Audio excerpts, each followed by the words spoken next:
شام تھا وہاں پہ گورنر جو تھے، ٹھیک ہے، وہ تھے امیر معاویہ، شام کے گورنر تھے. اب ہم یہ ڈسکس کر چکے ہیں لیکن میں صرف سرسری آپ کو ڈسکس کر رہا ہوں تاکہ آپ کو سمجھ آتا جائے. تو امیر معاویہ وہاں پہ گورنر تھے، تو انہوں نے کیا کہا تھا کہ جب حضرت علی جو ہے وہ خلیفہ بنے تھے تو انہوں نے حضرت علی کے ہاتھ پہ بیعت کرنے سے انکار کر دیا تھا امیر معاویہ نے، یہ کہہ کے کہ بھائی جب تک آپ حضرت عثمان کے جو قاتل ہیں ان کو پکڑتے نہیں، یعنی کہ جو سباتیز ہیں، ٹھیک ہے، ان سباتیز کو آپ پکڑیں گے نہیں تو ہم آپ کے ہاتھ پہ بیعت نہیں کریں گے. لیکن حضرت علی نے کیونکہ اس ٹائم پہ حالات ایسے بنے ہوئے تھے اور نہ ہی جو ہے کوئی اس طرح کا سامنے کوئی شخص تھا جو بتا سکتا کہ کس نے جو ہے وہ حضرت عثمان کو شہید کیا، تو اس وجہ سے وہ معاملہ وہیں پہ لٹک گیا.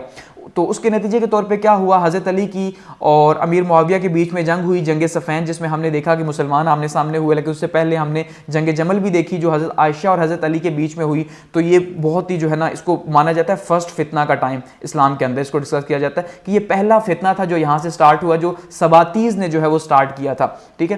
اس کے بعد اگر ہم دیکھتے ہیں تو پھر جب جنگ ہوئی تو اس کے بعد حضرت علی کو موقع نہیں ملا. دوسرا مسلمانوں نے بھی حضرت علی کو روکا کہ اب آپ بار بار اپنے ہی مسلمانوں کے خلاف جو ہے وہ جنگ نہ کریں، اس لیے پھر وہ ٹائم جو ہے ویسے ہی گزر گیا. کیونکہ 658 AD کے اندر یعنی 658 کے اندر جو ہے جنگ صفین کے بعد جو ہے وہ امیر معاویہ نے خود کو جو ہے وہ خلیفہ اناؤنس کر دیا تھا شام کے اندر. تو ایک سائڈ پہ یعنی کہ کوفہ کے اندر بات کریں تو حضرت علی تھے اور دوسری سائڈ پہ شام کے اندر جو بات کریں تو وہ امیر معاویہ نے اپنے آپ کو خلیفہ ڈکلیئر کر دیا. لیکن پھر حضرت علی کو بھی موقع نہیں ملا کیونکہ انٹرنل ایشوز اتنے زیادہ تھے. تو اس کے بعد پھر امام حسین جب آئے، امام حسن جب آئے تو امام حسن نے کیا کیا، انہوں نے بھی بیعت کر دی امیر معاویہ کے ہاتھ پہ، انہوں نے خلیفہ مان لیا. اب انہوں نے بیعت اس لیے کی وہ نہیں چاہتے تھے کہ مسلمانوں کا جو ہے وہ خون مسلمان ہی بہائیں. ٹھیک ہے، یہاں تک یعنی کہ معاملہ کلیئر ہو گیا کہ بھئی سب سے پہلے حضرت علی کے ساتھ جنگ ہوئی، اس کے بعد حضرت علی جو ہیں وہ پھر اپنے مصروف ہو گئے کیونکہ اسلام کو بہت زیادہ چیلنجز تھے.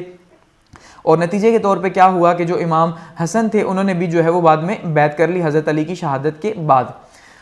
اس کے بعد کیا ہوا، جو امیر معاویہ تھے، امیر معاویہ خلیفہ بن بیٹھے اسلام کے. اب یہاں پہ ہسٹورینز کے امیر معاویہ کے اگر بارے سے بات کی جائے تو دو مختلف آپ کو آرام ملے گی. یہاں پہ بھی ایون 3 ہی آرام ملتی ہیں لیکن دو مختلف، ایک جو آپ کو اہل تشیع سیکٹ کی ملے گی، اس میں جو سب سے پہلے بتایا جائے گا کہ جو امیر معاویہ تھے وہ بہت ہی ظالم تھے. ٹھیک ہے، اور انہوں نے جتنا بھی رول کیا بہت ہی کروئلٹی کے ساتھ کیا، اور ان کا جو اصل پرپس تھا کیونکہ وہ اس بات کے اوپر جو ہے وہ خلیفہ بنے تھے کہ بھائی جو حضرت عثمان کی شہادت ہے ان کے قاتلوں کو جو ہے وہ پکڑنا ہے اور کیفر کردار تک پہنچانا ہے. تو ان کے پوائنٹ آف ویو سے، اب حضرت امیر معاویہ کی بات کر رہا ہوں کہ ان کے پوائنٹ آف ویو سے جو حضرت عثمان کے قاتل تھے وہ حضرت علی کے چاہنے والے تھے. تو اس کا مطلب کیا ہوا کہ ان کی جو دشمنی بنی وہ بنی مدینہ والوں سے، کوفہ والوں سے اور ان لوگوں سے جنہوں نے جو ہے وہ حضرت علی کو چاہا یا انہیں سپورٹ کیا. تو اس وجہ سے وہ ان کے خلاف انہوں نے جو ہے وہ کافی سخت قسم کا رویہ اپنائے رکھا. دوسری سائڈ پہ جو ہمیں ملیں گے تو وہ ہمیں نظر آئے گا کہ بھائی یہ وقت میں ایسا ہی ہونا تھا، حالات ہی ایسے پیدا ہو گئے، اس وجہ سے امیر معاویہ نے حکمرانی کی، لیکن حکمرانی بھی کی لیکن بہت اچھی حکمرانی کی، بہت ہی عدل و انصاف پسند تھے. تو اس طرح کی باتیں بھی آپ کو جو ہے پھر دیکھنے کو ملیں گی. اب ایکچولی میں یہاں پہ ایشو کیا ہے کہ جو امیر معاویہ ہیں، ٹھیک ہے، اگر ان کی بات کی جائے اور دوسری سائڈ پہ اگر بات کی جائے حضرت علی کی یا پھر بنو ہاشم کی بات کی جائے تو دونوں کا ہی جو خاندان ہے وہ کیا تھا، وہ قریش تھا. اب یہ ہم پیچھے ڈسکس کر چکے ہیں. تو دونوں کا خاندان قریش تھا. تو ایک کا تعلق قریش کی کیونکہ 10 شاخیں تھی چھوٹی بڑی، تو ان میں سے امیر معاویہ جو ہے ان کا تعلق بنو امیہ سے تھا اور بنو ہاشم سے جو ہے وہ نبی صلی اللہ علیہ وسلم اور حضرت علی کا جو ہے وہ تعلق تھا. تو یہ سٹارٹ سے ہی ان کے اندر ایک رائیولری جو ہے ہم دیکھتے ہیں، ایک اقتضاد ہمیں دیکھنے کو ملتا ہے. کیونکہ جو بنو ہاشم تھا اس کو جتنا بھی مذہب کے اوپر پورے کا پورا عربیہ کا جو کنٹرول تھا، جو خانہ کعبہ کا مذہبی کنٹرول تھا، وہ بنو ہاشم کے پاس تھا. دوسری سائڈ پہ جو جنگوں کا کنٹرول تھا، جو آرمی کا کنٹرول تھا، وہ بنو امیہ کے پاس تھا سٹارٹ سے ہی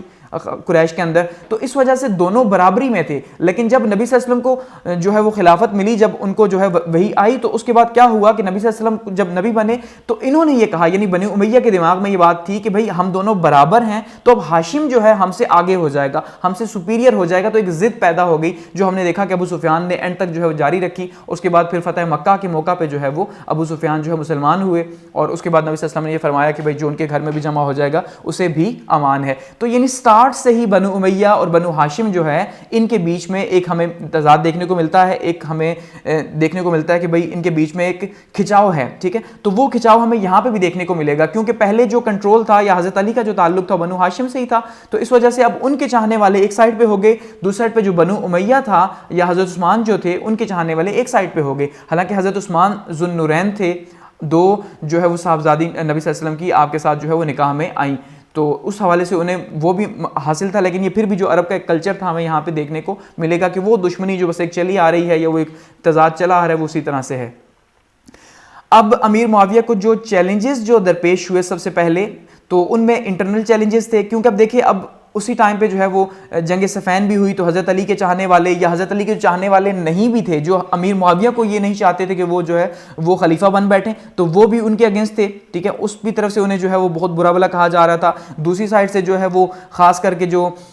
خارجی تھے ان کا بہت بڑا ایلیمنٹ تھا جن کے خلاف جو ہے حضرت علی نے جنگ بھی کی تھی۔ ہم نے دیکھا تھا کہ خارجی کو جو ہے وہ انہوں نے شکست دی، لیکن اس کے بعد پھر سے وہ انڈر گراؤنڈ ہو گئے اور انڈر گراؤنڈ ہو کے اپنی جو سرگرمیاں ہیں وہ وہاں انہوں نے جاری رکھی۔ تو یہ خارجیز ایک بہت بڑا ایلیمنٹ وہاں پہ اس ٹائم پہ پیدا ہوا کہ جس نے کہا کہ ہم جو ہے وہ اللہ اور اللہ کے رسول کو مانیں گے، اس کے علاوہ ہم جو ہے وہ کسی بندے کی بات کو قرآن کے اوپر ترجیح نہیں دیتے۔ تو یہ گروپ ہمیں نظر آیا، یہ چیلنج تھا بہت بڑا، کیونکہ انہوں نے پہلے کوشش کی تھی حضرت علی کے ٹائم پہ بھی کہ بھائی جو ہے وہ حضرت علی کو اور امیر معاویہ کو جو ہے وہ ایک ساتھ میں جو ہے وہ شہید کیا جائے، لیکن وہ ناکام ہوئے۔ حضرت علی کے ٹائم پہ وہ کامیاب ہو گئے، لیکن امیر معاویہ کے ساتھ ایسا نہیں ہو سکا، تو اب بھی ان کی کوششیں جاری تھی۔ تیسرا ایک گروپ تھا توابین کا، اور یہ جو ہے یہ ایکچولی میں سپورٹر بھی تھے اور سپورٹر نہیں بھی تھے۔ ان میں بھی آگے دو ہمیں کلاسیفیکیشنز دیکھنے کو ملتی ہیں۔ ایک وہ توابین تھے جو کہ شامل تھے، جو کہ ساتھ دے رہے تھے حضرت علی کا یا اہل بیت کا ساتھ دے رہے تھا یا امام حسن کا ساتھ دے رہے تھے کہ بھائی آپ جو ہے وہ قاتلوں کو پکڑیں حضرت عثمان کے، ٹھیک ہے، اور وہ سپورٹ نہیں کر رہے تھے کس کو؟ امیر معاویہ کو۔ لیکن دوسرا وہ جو تھا جو خاندانی ایک کلچر چلا آ رہا تھا کہ بھائی بنو امیہ کے بندہ جو ہے وہ قتل ہوا تو بنو امیہ ہی جو ہے وہ اس کا بدلہ لے گا، تو وہ جو ہے وہ امیر معاویہ کو سپورٹ کر رہے تھے۔ اس کا مطلب توابین کے اندر بھی ہمیں جو ہے وہ دو طرح کے گروپس دیکھنے کو ملتے ہیں۔ تو یہ انٹرنل چیلنجز اس ٹائم پہ امیر معاویہ کو تھے، اور ان کے ساتھ وہ یعنی کہ پوری حکومت ہی جتنا بھی ان کی ڈیوریشن گزری 661 ٹو 680 تقریباً یہ جو 20 سال گزرے، تو ان 20 سالوں میں ان کے ساتھ یہ چیلنجز لگے ہی رہے، ایسا نہیں کہ یہ سارٹ آؤٹ ہوا ہو کوئی ایشو۔ ایکسٹرنل چیلنجز کی بات کریں تو کیونکہ نئی نئی امپائر تھی، خلافت راشدہ کے بعد جو ہے وہ سب سے بڑا چیلنج تھا کہ وہ جو نئے مسلمان ہوئے تھے یا جو نئے ٹیریٹریز جو ہیں، جو خاص کر کے رومن امپائر جو تھی اس سائڈ پہ، ٹھیک ہے، تو کیونکہ جو ڈماسکس تھا جہاں سے شام سے حکومت آپریٹ ہو رہی تھی، خود بھی رومن امپائر کا یا بیزنٹائن ایسٹرن بیزنٹائن امپائر کا حصہ تھا، ہم جسے ڈسکس کر چکے ہیں آلریڈی۔ اور دوسری سائڈ پہ جو پرشین امپائر، یہاں پہ آپ میپ کے اندر اگر دیکھیں تو پرشین امپائر جو ہے وہاں پہ بھی جو دور دراز کے سیستان کے اور یہ دور دراز کے جو علاقے تھے یا سینٹرل ایشیا کے جو علاقے تھے، یہاں پہ ٹرکس جو ہے انہوں نے بغاوتیں سٹارٹ کر دی اور یہاں پہ پرابلمز پیدا ہو گئے، کیونکہ جیسے جیسے سینٹر کا کنٹرول لوز ہوتا جا رہا تھا۔ اب سینٹر کا کنٹرول کیوں لوز ہوتا جا رہا تھا؟ کیونکہ سینٹرل کا کنٹرول یہاں پہ گروپس دو بنے ہوئے تھے۔ یہاں پہ دیکھیے اس سائڈ پہ جو کوفہ یا اس سائڈ پہ جو گروپ تھا وہ سپورٹر تھا کس کا؟ حضرت علی اور اہل بیت کا سپورٹر تھا، ٹھیک ہے، اور دوسری سائڈ پہ اگر ہم دیکھتے ہیں تو وہ سپورٹر کس کا تھا؟ امیر معاویہ کا۔ تو اس کا مطلب یہ ہے کہ یہاں پہ خود ان کی ڈیویژن ہوئی ہے، تو پھر جو باہر کی جو ٹیریٹریز ہیں جو انہوں نے فتح کی تھی یا خاص کر کے حضرت عثمان کے ٹائم پہ جو فتح ہوئی تھی، تو وہ ایک چیلنج تھا اب ان کو اپنے ساتھ کنٹرول رکھنا یا اپنے ساتھ جو ہے وہ الائٹ کر کے رکھنا۔ تو وہاں پہ چیلنجز پیدا ہوئے اور وہاں پہ بغاوتیں سٹارٹ ہو گئی، کچھ بغاوتیں جو ہیں وہ فروغ کی گئیں، کچھ کو روکا گیا اور کچھ جو ہے وہ سٹاپ نہیں ہو سکی، ٹھیک ہے۔ اب انہوں نے کیا مینجمنٹ کی؟ اب یہاں پہ یہ ایک پاپولر ایک ویو ہے، اور پاپولر ویو کیا ہے کہ امیر معاویہ جو ہیں ان کی حکومت میں انہوں نے کوشش یہ کی کہ جو فورس کا یوز ہے وہ کیا جائے، کیونکہ اب اس ٹائم پہ چیلنجز بھی اتنے زیادہ تھے۔ اب جیسے خارجی کا فتنہ ہے، ٹھیک ہے، یا شیعتیز یا سباتیز کا جو چیلنج چلا آ رہا تھا، تو اس میں فورس جو ہے یعنی طاقت کا استعمال انہوں نے حکومت کے طور پہ ایک استعمال کیا، ایک یعنی کہ سوچی سمجھی ایک عقل کے تحت انہوں نے استعمال کیا کہ بھائی اب اگر ہمیں حکومت کرنی ہے تو لوگوں کو ڈرانا پڑے گا۔ اب اس میں طاقت کا استعمال بہت زیادہ ضروری ہے۔ اس میں کچھ مختلف طرح کی آراء بھی ملتی ہیں کہ بھئی جیسے اب بنو امیہ ہے، اس ٹائم پہ بنو امیہ جس کو جنرل چوز کرتا تو اس کا ایک بہت ہی خطرناک قسم کا ٹیسٹ لیا جاتا، اس سے اپنے ہی خاندان والے جو ہے وہ مروائے جاتے، ان کی گردنیں کٹوائی جاتی تاکہ پتہ چل سکے کون کتنا ظالم ہے۔ جیسے حجاج بن یوسف کی اگزامپل دی جاتی ہے کہ بہت ہی ظالم حکمران گزرا بنو امیہ کا جو جنرل گزرا، ٹھیک ہے۔ تو اس طرح کے لوگ جو ہے وہ سپورٹ کر رہے تھے یا اس طرح کے لوگوں کی ہیلپ لے رہے تھے ان کو مینج کرنے کے لیے۔ تو یعنی فورس کا یا طاقت کا استعمال کیا گیا ان ریوارڈز کو، جو انٹرنل تھے یا ایکسٹرنل تھے، یعنی داخلی اور خارجی جو دونوں تھے، دونوں کے لیے جو ہے وہ طاقت کا استعمال کیا گیا، ٹھیک ہے۔ اب یہ ایک پاپولر ویو ہے۔ اب یہاں پہ کچھ لوگ اس کو مانتے ہیں، کچھ نہیں مانتے، کچھ یہ کہتے ہیں کہ ایسا ہرگز نہیں تھا، کہ طاقت کا استعمال تو ضروری تھا، کیونکہ ادروائز طاقت کے استعمال کے بنا وہ لوگ قابو میں نہیں آ سکتے تھے۔ وہ کہ ابھی اپنا پوائنٹ آف ویو ہے۔ اچھا امپائر کی ایکسپینشن کی اگر بات کریں تو اب امپائر کی ایکسپینشن جو ہے نارتھن افریقہ کی سائڈ پہ جو ہے کچھ فتوحات ہوئیں اور کچھ جو جزیرے جو ہے جو کہ خاص کر کے بیزنٹائن امپائر کے انڈر چلے آ رہے تھے تو ان کو جو ہے ان پہ قبضہ کیا گیا امیر معاویہ کے ٹائم کے دوران، کیونکہ امیر معاویہ نے نیوی کے اوپر بہت زیادہ فوکس کیا اور نیوی کو بلڈ کیا کس کے اگینسٹ میں، بیزنٹائن امپائر کے اگینسٹ میں، کیونکہ ان کی نیوی بہت زیادہ اسٹرانگ تھی اور لاسٹ میں ہم بات کر چکے تھے کہ جب اسکندریہ کو فتح کیا گیا تھا تو اس ٹائم پہ بھی کتنا بڑا چیلنج سامنے آیا تھا، تو نیوی جو ہے وہ ایک بلڈ کی گئی اسٹرانگ، تو ان جزیروں کو فتح کیا گیا اور ساتھ میں جو ہے وہ یہ جو آپ کو یہاں پہ علاقہ نظر آئے گا پیچھے جو یہاں پہ جائے گا افریقہ کا علاقہ، تو وہاں پہ بھی فتوحات کا سلسلہ اسی طرح سے آگے بڑھا، ٹھیک ہے،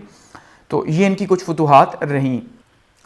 آگے بڑھتے ہیں اور بات کرتے ہیں جی کچھ امپورٹنٹ ورکس کی، تو جیسے میں نے کہا کہ بھائی اگر بات کریں اوور آل تو کیسا رہا، تو اس میں آرمی جو ہے انہوں نے دوبارہ سے جو ہے وہ اس کو سیٹ کیا، کیونکہ آرمی ویسے ہی جو ہے وہ بہت زیادہ اسٹرانگ تھی یا ملٹری بہت زیادہ اسٹرانگ تھی بنو امیہ کے انڈر۔ اس کا جو ریزن تھا وہ سب سے پہلا جو ریزن تھا وہ آپ کو پیچھے بتا چکا ہوں کہ وہ ریزن کیا تھا کہ جس ٹائم پہ قریش یا جاہلیت کا زمانہ تھا تو اس جاہلیت کے زمانے میں بھی جو ہے وہ عرب کا جو آرمی کا کنٹرول تھا، پورے کا پورا جو فورس کا کنٹرول تھا وہ کس کے پاس تھا، وہ بنو امیہ کے پاس تھا، کہ مذہب کا کنٹرول بنو ہاشم کے پاس تھا، تو فورس کا کنٹرول جتنی جنگیں کرنی ہوتی ہیں جو کچھ بھی بدلے لینے ہوتے تو وہ سارا بنو امیہ کے پاس ہی تھا، تو آلریڈی وہ پہلے ہی بہت زیادہ اسٹرانگ تھے، یہ ان کا ایک پلس پوائنٹ تھا، تو اس میں جو ہے نا انہیں اور زیادہ فائدہ ملا معاویہ کی حکومت کے دوران، انہوں نے اور زیادہ اسے اسٹرانگ کیا۔ اچھا نیوی کو بلڈ کیا، کیونکہ بیزنٹائن امپائر کا جو چیلنج تھا تو اس کے لیے نیوی کو بلڈ کرنے کے لیے شپ بلڈنگ کی، یعنی کہ جو بحری جہاز ہیں، بحری بیڑا جسے کہا جاتا ہے، تو بحری بیڑے جو ہے اس کو تیار کیا، بحری بیڑے کو، کیونکہ رومنز کو جو ہے وہ اپنے بحری بیڑے کے اوپر بہت زیادہ تکبر تھا اور وہ اکثر اس سے بہت زیادہ تنگ کیا کرتے، تو رومن کے ساتھ ایک جنگ یعنی کہ جو سمندر کے اندر تھی وہ لگی ہوئی ہی تھی مسلسل، تو اس کو روکنے کے لیے نیوی کو بلڈ کی اور ایک اسٹرانگ نیوی بلڈ کی۔ اچھا فورس وغیرہ بلڈ کی، یعنی جہاں پہ نئی فتوحات ہو رہی تھی یا جہاں پہ پرانے جہاں پہ قلعے جو ہے وہ کمزور ہو چکے تھے تو وہاں پہ جو ہے وہ قلعوں کو تعمیر کروایا گیا تاکہ وہاں پہ مسلمانوں کا جو ہولڈ ہے یا بنو امیہ کا جو ہولڈ ہے وہ رہ سکے۔ پوسٹل سروسز مانا جاتا ہے کہ انہوں نے جو ہے اس کو بہت زیادہ ترقی دی، کیونکہ پوسٹل سروسز میں انہوں نے پہلی بار جو ہے وہ حضرت عمر کے زمانے میں سٹارٹ ہو چکا تھا یہ پوسٹل سروسز کا، لیکن یہ آگے لے کے گئے کہ انہوں نے پورے کا پورا ایک لوکل عام لوگوں کے لیے بھی جو ہے پوسٹل سروسز کھول دی، کیونکہ اس سے پہلے جو پوسٹل سروسز تھی وہ صرف جو حکومت کے جو خطوط بھیجے جاتے تھے، اب جیسے اگر کوفہ سے اگر کوئی خط بھیجا جا رہا ہے مدینہ تو یا مدینہ سے کوئی بھیجا جا رہا ہے مکہ یا کوئی اس طرح سے انٹرنل جو بھیجے جا رہے تھے تو وہ حکومت کی طرف سے بھیجے جا رہے تھے گورنرز کو، تو وہ ایک طریقہ تھا، ڈاک کا شعبہ اس ٹائم میں موجود تھا، لیکن اس کے بعد ان کے ٹائم پہ آ کے انہوں نے تھوڑا بہت اسے پبلک کے لیے بھی استعمال کیا۔ اچھا نہریں کھدوائیں اور نہریں بنوائیں، اور یہ ان کے لیے جو ہے نا ایگریکلچر کے لیے بہت امپورٹنٹ، کیونکہ ویسے بھی شام کے اندر جو ہے وہ ایگریکلچر کافی زیادہ اچھا تھا دوسرے علاقوں کی نسبت، شام اور عراق کے اندر یا خاص کر کے حجاز کی بنسبت جہاں پہ پہاڑیاں یا خشکی کچھ زیادہ ہی تھی۔ اچھا امپورٹنٹ ورڈز میں اس کے علاوہ بیت المال جو ہے اس میں بھی اب دو رائے یہاں پہ دیکھنے کو ملتی ہیں، کچھ لوگ یہ مانتے ہیں کہ بیت المال کا دروازہ انہوں نے کھول دیا اپنے خاندان کے لیے، جو امیر معاویہ تھے انہوں نے اپنے لوگوں کو اپنے خاندان کے لیے یا لوگوں کو خریدنے کے لیے کھولا۔ یہاں پہ اس پوائنٹ کو ذرا سمجھیے گا، کیونکہ اس زمانے میں کیونکہ ہوتا یہ تھا کہ لوگوں کی سپورٹ حاصل ڈائریکٹلی نہیں کی جاتی تھی، بلکہ جو لوگوں کے جو سربراہ ہوتے، جو قبیلے تھے، ٹھیک ہے، تو وہ جو قبیلے تھے یا قبائل جو تھے ان قبائل کے جو ہیڈ ہوتے تھے ان ہیڈ کو خریدا جاتا تھا یا ان کی سپورٹ حاصل کی جاتی تھی، تو ان ہیڈز کو خریدنے کے لیے جو ہے وہ مانا جاتا ہے کہ امیر معاویہ نے جو ہے وہ کیا کیا جی، انہوں نے پیسے دیے ان لوگوں کو۔ یہ ایک رائے ہے، میں بتا رہا ہوں۔ دوسری سائڈ پہ یہ رائے ہے کہ انہوں نے عوام کے لیے کھول دیا، ایون اپنے بھی انہوں نے پیسے لینا چھوڑ دیے بیت المال سے اور صرف عوام کے لیے وہ پیسہ استعمال کیا۔ مین آف نالج تھے، یعنی کہ بہت سے علماء جو ہے ان کے دربار کے اندر ہر ٹائم پہ موجود رہتے اور یہاں پہ جو ہے وہ علم کی ترقی کے لیے انہوں نے کام کیا، وظائف مقرر کیے اور اس طرح سے انہوں نے کام کیا علم کے لیے، ٹھیک ہے۔ تو یہ کچھ جو ہے ہمیں دیکھنے کو ملا امیر معاویہ کے دور حکومت کے بارے میں، ٹھیک ہے۔ تو اب آگے بڑھتے ہیں، اور یہ جو امیہ ڈائنیسٹی ہے ان کے جو ہے وہ پہلے خلیفہ ہیں۔ آگے بڑھتے ہیں اور بات کرتے ہیں جی سیکنڈ خلیفہ کی۔ سیکنڈ امیہ کے جو خلیفہ تھے جن کو ڈسکس کرنے جا رہے ہیں وہ ہیں جی یزید، ٹھیک ہے، یزید بن معاویہ، اور یہ وہی یزید ہے جو اس ٹائم پہ بھی جو ہے جسے سب سے زیادہ جو ہے وہ زمانے کے اندر جو ہے وہ لان تان ملی اور جس کے بارے میں جو تینوں اگر ہم رائے دیکھیں جو ہم نے کہا کہ بھئی ایک رائے یوں ایک رائے ہسٹری کے اندر، تو تینوں ہی رائے یہ ملتی ہیں کہ یزید جو ہے وہ ایک ظالم شخص تھا اور اس نے ظلم کیا، اور خاص کر کے جو واقعہ کربلا ہوا وہ اسی کی وجہ سے ہی ہوا، ٹھیک ہے، اسی کی ایما پر ہوا، اسی کی وجہ سے ہی ہوا۔ اب یہاں پہ میں آپ کو ایک بات بتاتا چلوں، کیونکہ جو واقعہ کربلا ہے، ٹھیک ہے، اس کربلا کے واقعہ کو میں الگ سے جو ہے وہ ایک ویڈیو کے اندر ڈسکس کروں گا ڈیٹیل سے، تو اس لیے یہاں پہ ہم صرف اس کو سرسری جو ہے وہ ڈسکس کریں گے بنو امیہ کی ڈائنسٹی کے اندر، کیونکہ ہم نے ڈسکس کرنا ہے تو وہ ڈسکس کریں گے، ادروائز ڈیٹیل سے جو ہے وہ میں الگ سے دوسری ویڈیو کے اندر سے ڈسکس کروں گا۔ تو اس میں اب سب سے پہلے اب معاویہ کے بعد، معاویہ رضی اللہ عنہ کے بعد کیا ہوا جی، جو ہے وہ یزید کو حکومت ملی۔ تو جب یزید کو حکومت ملی تو صرف 3 سال یعنی 680 سے لے کے 683 تک جو ہے وہ 3 سال یزید کی حکومت رہی، لیکن یہ 3 سال جو ہے وہ ظلم اور بربریت کے 3 سال تھے۔ مانا یہ جاتا ہے کہ معاویہ جو ہیں اپنی زندگی کے اندر ہی، اب یہاں پہ آپ نے ایک پوائنٹ سمجھنا ہے کہ اس سے پہلے اسلام کے اندر ایسا نہیں ہوا کہ اپنے ہی جانشین کو یعنی اپنے ہی خاندان میں سے کسی کو یا خاص کر کے اپنے بیٹوں میں سے کسی کو اناؤنس کیا جائے ایز اے خلیفہ، یہ اس سے پہلے نہیں ہوا تھا۔ کیونکہ اس سے پہلے اگر ہم بات کرتے ہیں نبی صلی اللہ علیہ وسلم کے بعد، تو نبی صلی اللہ علیہ وسلم کے بعد کیا ہوا، حضرت ابوبکر آئے۔ اب حضرت ابوبکر جس ٹائم پہ آئے تو اس کے بعد جو یعنی خلافت کا جو سلسلہ چلا یا خلفائے راشدین جو تھے، تو انہوں نے کسی نے بھی اناؤنس تو ضرور کیا لیکن اپنے خاندان میں سے کسی کو اناؤنس نہیں کیا، بلکہ اس کو اناؤنس کیا جو کس قابل تھا کہ وہ جو ہے وہ مسلمانوں کو ہیڈ کر سکتا۔ تو یہاں پہ یعنی کیونکہ یہ ایک کوئی آپ کہہ لیں وراثتی سیٹ تو تھی نہیں خلافت کی کہ بھئی ایک اگر باپ ہے تو اس کے بعد بیٹا آ گیا، بیٹا ہے تو اس کے بعد کوئی اس طرح کا فی الحال کوئی ایسا چل نہیں رہا تھا، جو کہ ہم نے ایک پوائنٹ آف ویو ایون دیکھا تھا کہ جو حضرت علی کے ماننے والے تھے انہوں نے یہ کہا تھا کہ بھئی یہ جو ہے وہ وراثتی ہے کہ نبی صلی اللہ علیہ وسلم کے بعد یہ خلافت ملنی چاہیے تھی حضرت علی رضی اللہ عنہ کو، تو ان کا یہ پوائنٹ آف ویو وہاں پہ ہمیں دیکھنے کو ملتا ہے۔ ادروائز اس میں خلافت میں ہمیں یہاں پہ پوائنٹ آف ویو دیکھنے کو نہیں ملا اس سے پہلے۔ تو یہاں پہ یہ پہلی بار ہوا کہ وہ جو ایک خلافت چلی آ رہی تھی، ایون کچھ لوگ امیر معاویہ کو جو ہے خلیفہ مانتے ہیں اور کچھ خلیفہ نہیں بلکہ بادشاہ مانتے ہیں کہ وہ بادشاہ تھے، خلیفہ تو عوام کی مرضی سے آتا ہے، تو ان کا پوائنٹ آف ویو تھا۔ لیکن جو معاویہ کے بارے میں جو رائے تھی وہ یہ تھی کہ یزید کے بارے میں کہ یہ کسی صورت پہ بھی خلیفہ نہیں ہے، گو کہ خلیفہ کہا جاتا ہے لیکن یہ خلیفہ نہیں، کیونکہ ان کو خود ہی اپنے ہی بیٹے کو معاویہ نے اناؤنس کروایا۔ تو اس کی وجہ کیا تھی؟ اس کی وجہ یہ تھی کہ چاہتے تھے کہ اگر یہ جو ہے یزید جو ہے وہ اناؤنس ہو جائے گا یا اس کی حکومت آ جائے گی تو یزید جس ماں کا بیٹا تھا تو اس کا جو کنٹرول تو وہ بنو امیہ سے نہیں تھی، تو اس میں کیا ہوگا، بنو امیہ کی تو آلریڈی انہیں جو ہے وہ سپورٹ تو رہے گی، تو دوسری سائڈ پہ جو ان کی جو والدہ تھی یعنی کہ جو یزید کی والدہ تھی ان کے خاندان کی بھی جو سپورٹ ہے وہ انہیں ملے گی۔ تو انہوں نے اپنی زندگی کے اندر ایک کوشش کی اور اناؤنس بھی کر دیا کہ بھائی جو ہے وہ یزید میرے بعد جو ہے وہ میرا پریڈیسیسر ہے، تو آپ نے جو ہے اس کے ہاتھ پہ بیعت کرنی ہے، اور آخری حج کے موقع پہ بھی جو ہے وہ انہوں نے ان کی بیعت لینے کی کوشش کی۔ تو مانا جاتا ہے کہ یہاں پہ بہت زبردستی اور جبر کے ساتھ جو لوگ نہیں مانے، کیونکہ بہت سے لوگ جو ہے وہ یزید کے کیریکٹر سے بخوبی واقف تھے، وہ جانتے تھے کہ یہ اہل نہیں کسی بھی صورت میں کہ ان کو جو ہے وہ خلافت ملے۔ تو اس وجہ سے کیا ہوا کہ نتیجے کے طور پہ یہاں پہ کچھ لوگوں نے مانا اور کچھ نے نہیں مانا، اور جنہوں نے نہیں مانا انہیں زبردستی منوایا گیا، ان کے ساتھ سختی کی گئی، لوگوں کو قتل کیا گیا، رشوتیں دی گئی کہ یزید کو آپ نے ماننا ہے۔ لیکن پھر بھی 2 ہستیاں ایسی تھیں جنہوں نے ماننے سے یا بیعت سے انکار کر دیا، کیونکہ اس زمانے میں بیعت تو ضروری ہوتی تھی کہ تمام کے تمام لوگ جتنے بھی جو بڑے بڑے عہدوں پہ موجود تھے یا اپنے قبیلوں کے جو ہیڈ تھے ان کی بیعت ضروری تھی، ادروائز تو پھر وہ کنٹرول تو ہو نہیں سکتا تھا۔ اس میں ایک امام حسین تھے، ٹھیک ہے جی، امام حسین نے کیا کیا، انہوں نے بیعت کرنے سے انکار کر دیا، انہوں نے کہا کہ یزید اس قابل نہیں ہے کہ اسلام کا کنٹرول اس کے ہاتھ میں جائے۔ دوسری سائڈ پہ عبداللہ بن زبیر تھے، جو کہ عبداللہ بن زبیر اور یہ دونوں وہ شخصیتیں ہیں جن کے بارے میں آلریڈی جو ہے وہ معاویہ بتا چکے تھے یزید کو اپنی موت سے پہلے کہ بھائی یہ 2 شخص جو ہیں یعنی امام حسین اور جو عبداللہ بن زبیر ہیں یہ جو ہیں یہ تمہارے لیے پرابلم کریٹ کریں گے، اور جب یہ تمہارے لیے پرابلم کریٹ کریں تو تم نے انہیں جو ہے وہ سختی سے ان کے ساتھ نمٹنا ہے۔ بہت سے ہسٹورینز بات کے اوپر ایگری ہیں کہ ایسا کہا گیا معاویہ کی طرف سے at the time of death کہ بھائی آپ نے جو ہے وہ یزید کو کیا کہا کہ بھائی ان دونوں کے ساتھ سختی سے نمٹنا ہے، کیونکہ دونوں ہی جو ہیں یہ آپ کو یاد ہوگا کہ عبداللہ بن زبیر حضرت عثمان کے ٹائم پہ بھی جو ہے وہ خلافت کے لیے ان کا نام موجود تھا، اس کے بعد حضرت علی کے ٹائم پہ بھی ان کا نام موجود تھا، تو یہ ان کا نام بھی موجود تھا۔ تو اس میں پھر اب ایسا ہوا کہ ان کا تعلق بھی نبی صلی اللہ علیہ وسلم کی فیملی سے تھا، تو ان کے والد بھی جو ہے وہ خلافت کے سلسلے میں ہی آتے تھے، تو ان کو بھی جو ہے وہ نامنیٹ کیا گیا تھا، لیکن پھر بعد میں جو ہے وہ ہم نے دیکھا کہ وہ ایسا نہیں ہوا۔ تو اب اس کے بعد یعنی کہ ایک سائڈ پہ یہ حضرت عبداللہ بن زبیر اور دوسری سائڈ پہ جو ہے وہ امام حسین اور تیس سائڈ پہ جو ہے وہ امیر معاویہ، یعنی کہ دو گروپ جو ہے وہ ایک سائڈ پہ ہو گئے اور ایک سائڈ پہ ہو گئے۔ اب یہ تینوں بھی ایکچولی میں ایک نہیں تھے، ٹھیک ہے، یعنی امام حسین جو ہے وہ یہ چاہ رہے تھے کہ یہ جو خلافت کا سلسلہ ہے یہ ان کے پاس آئے، کیونکہ اہل بیت ان کو بہت زیادہ پریشرائز کیا ہوا تھا اور پہلے سے ہی ایک سلسلہ چلا آ رہا تھا کہ بھئی آپ کے پاس آئے، لیکن جو امیر معاویہ تھے وہ تو پہلے سے ہی زبردستی لے چکے تھے آلریڈی یہ چیز، ٹھیک ہے، تو اس لیے وہ تو بالکل نہیں چاہتے تھے۔ تو یزید تو ویسے ہی جو ہے وہ اس کا تو بہت زیادہ جو ہے نا کیریکٹر کے بارے میں باتیں کی جاتی ہیں، تو اس بندے نے تو پھر زبردستی سب کچھ کرنا ہی تھا۔